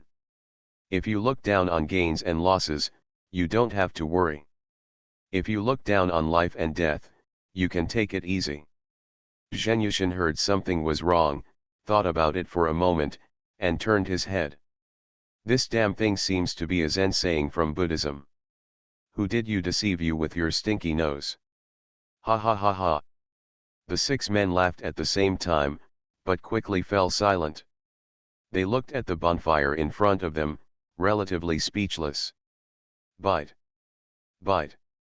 Bite. After staying in the claustrophobic stone room for an unknown amount of time, a crisp knocking sound came, like the sound of nature, awakening the confused Zhongli Jiju. Being closed for a long time has made the original beautiful appearance look a bit haggard. Hearing the sound, Zhongli Jiju seemed to be coming back to life. She never raised her shoulders and cheeks, raised her hands and shook her hands a few times. Promise or not, they are not dead. Su Buling blinked his eyes, and after waking up, a smile appeared on his face. Yeah, let me just say, how could they die so quickly? After 2 sentences, the two fell silent again, looking at each other, but unable to say anything. So what if he didn't die? He continued to dig into the wall. Even if he got through, all he would see was greater despair. Zhongli Jiju blinked his eyes, lowered his head, and hesitated. How about we remind them? Su Buling shook his head. From our point of view, the deeper they dig into the wall, the greater our chance of being rescued when Nightingale or Zulu arrives. From their point of view, it is still better to have hope now. Hold on, once you find out there is no way out, you will probably go crazy on the spot and remind them, it will hurt both sides. Zhongli Jiju sighed quietly and turned his head to look at the stone wall. Excuse me, we won't really die here, right? Su Buring shook his head, with a calm expression and a bit of a smile. You can't die. Nightingale is smart and Zulu is smart. It's been so long. They can't stand on it and catch people blind. They are already breaking down the stone wall. Zhongli Jiju hesitated. What if we fall asleep later and never wake up again? Nothing unexpected. What if? I mean if. Su Buling shook his head and sighed softly, pulled Zhongli Jiju into his arms and leaned against her, raised his hand and pinched her face. It's not like I haven't died before. If the worst happens, I'll change the place and start from scratch. If I can get there, I can come back. If I can't, I'll die until I can come back. Zhongli Jiju was a little confused, blinked his eyes, and hesitated. You mean the next life? Almost. Zhongli Jiju leaned in Su Buling's arms, looked at that cheek, hesitated for a long time, and whispered. I heard that you need to drink mengpo soup when you are reincarnated. Even if this life has passed, you will never see the people from the past. It feels like a pity. We may actually be together in the future, ride in a sedan chair, have a baby, etc. I didn't experience anything, it just passed. It's still early, you said it was just in case. Just in case. Zhongli Jiju looked into Su Buling's eyes, hesitated for a long time, and said softly. How about we get married? If we die, we will be husband and wife when we meet the Lord of Hell. In case the King of Hell asks, we have no relationship at all. Anyway, many years later, this place was discovered. If a man and a woman die hugging each other, they will misunderstand us both. Su Buling raised his hand and hooked the hair around Zhongli Jiju's ear, and said with a smile, I haven't gotten married yet, but if I get married here, you will become the boss. Zhongli Jiju's affectionate face froze slightly, then sank. He sat up, raised his hand and hit Su Buling twice on the shoulder. You've gone too far, you're almost dead and you can't help me. Do you have any conscience? No, no, you have to get married to me today. I won't go to see the King of Hell alone, anyway, I'm with you. I am a woman, you have no choice. While Zhongli Jiju was talking, he turned around and rummaged through the gold and silverware. He found a hairpin and a jade pendant. He put the yan head gold hairpin on his head and forcibly hung the white jade dragon patterned pendant on Su Buling's waist. This is our token of love. Let's pay our respects now. There was a hint of helplessness in Su Buling's eyes. You have to have a high hall to worship. My father is in Suzhou, your family is in South Vietnam, and there are no elders around you. How can you worship? Zhongli Jiju refused to listen. He blew out the fire seal and took the imperial seal as a lampstand. He placed the fire seal on it. He took out a small porcelain vase from his arms, released a small beetle and placed it on the jade seal. He raised his finger and pointed. Just worship it. Worship the lock dragon Gu. Su Buletinling was speechless. He was half dead by the locking dragon Gu, and when he heard the name, he felt irritated, but it seemed that the only thing in the world that could shock him, except King Su, was the locking dragon Gu. Really coming? Really, hurry up. Zhongli Jiju stood up, dragged Su Buling's arm, and pulled up. Su Buling didn't know what to say. He stood in front of Zhongli Jiju and wanted to take off his cloak and put it on Zhongli Jiju's head. It's unlucky to be white, it's like a funeral. Zhongli Jiju looked down, then used Su Buling's knife to cut off the aqua blue hem of her skirt, then covered her head carefully and urged. It started, please be serious. Su Buling was very serious. Looking at the emotionally unstable beauty in front of him, he opened his mouth, hesitated to speak, and finally said softly. Good. Invite the bride and groom to come to the hall. Her delicate throat was graceful, and her clear voice echoed in the claustrophobic stone room. Su Buling stood upright, standing together with Zhongli Jiju, looking at the jade seal and fire seal in front of him, as well as the somewhat dazed little beetle, with complicated eyes. Worship the heaven and the earth. Zhongli Jiju turned around and bowed seriously to the back. Her posture was as beautiful as autumn water. Su Buling took a breath, turned his head and glanced at the leaning woman, finally raised his hand and bowed to Dongfang. Thanks to Jiaotang. 2 days later, he turned around, faced the jade seal that represented the imperial authority, and the most domineering little beetle in the world, and bowed down. This time Zhongli Jiju's voice was obviously trembling, and the fingers folded on his waist were clasped together. Husband and wife, say goodbye. Su Buling faced Zhongli Jiju, his face was obscured by the gauze, but he could see that Zhongli Jiju was also looking up at him slightly. Boom. The two of them bumped their foreheads together, making a soft sound. The stone room fell silent. Zhongli Jiju clasped his fingers together and stood motionless, seemingly in a daze. Su Buling looked at Zhongli Jiju in front of him, or his future wife, and spoke softly.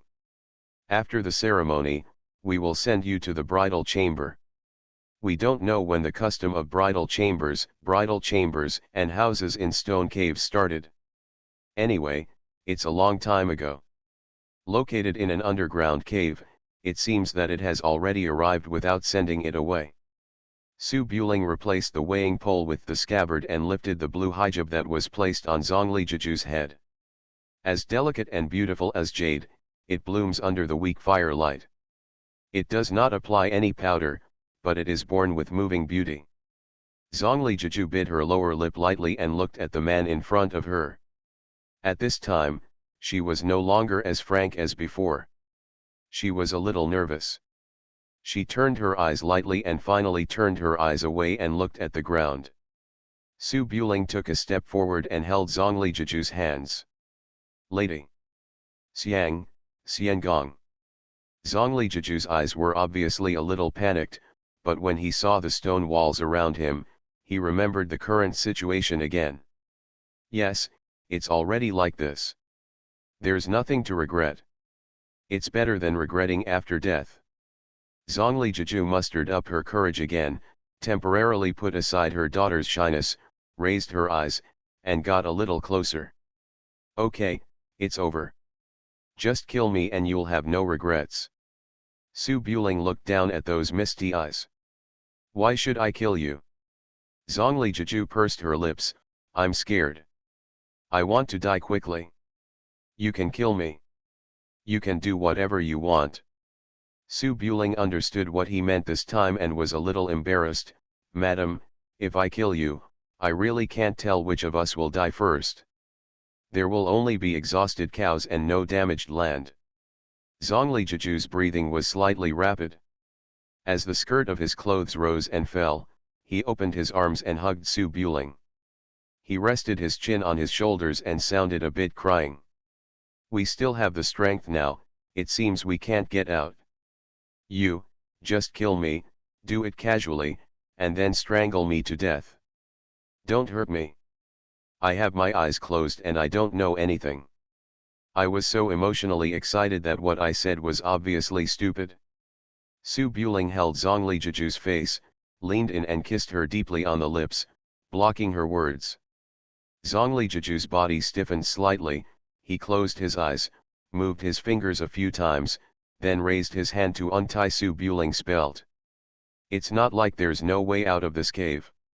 If you hold on for an extra hour, your chances of getting out will be several times greater. Su Buling couldn't waste both sides' huge physical strength and water to do something that could only comfort himself at this time. Be good, don't make trouble.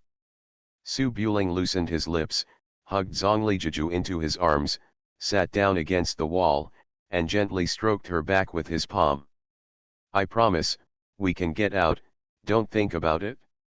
Zhongli Jiju huddled in Su Buling's arms, and gradually relaxed under the comfort of the man.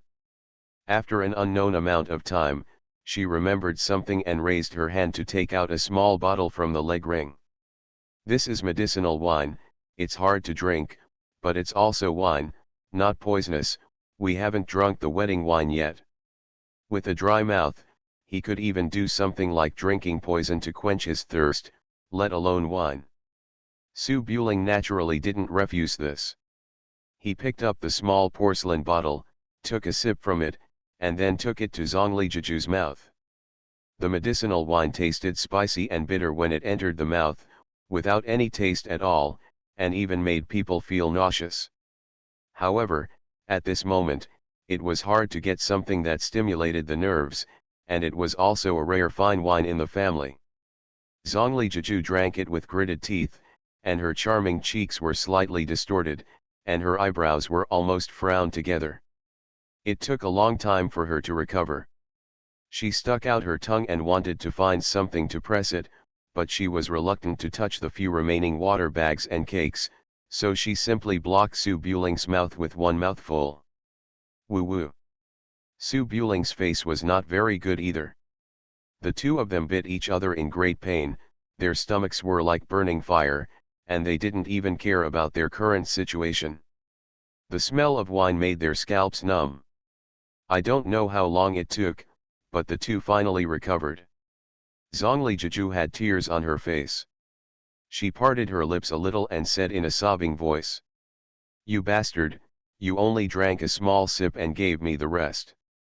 Su Buling grinned, this is out of concern for you. If I had known I would be so impulsive, I would have drunk more myself. Bah, you did it on purpose, you are so heartless, You make me so angry. Under the stimulation of the medicinal wine, Zhonglijiju's face regained its rosy color and her mood recovered a little. She raised her hand to hit the heartless husband a few times, but she couldn't bear to do it, so she could only stare at him.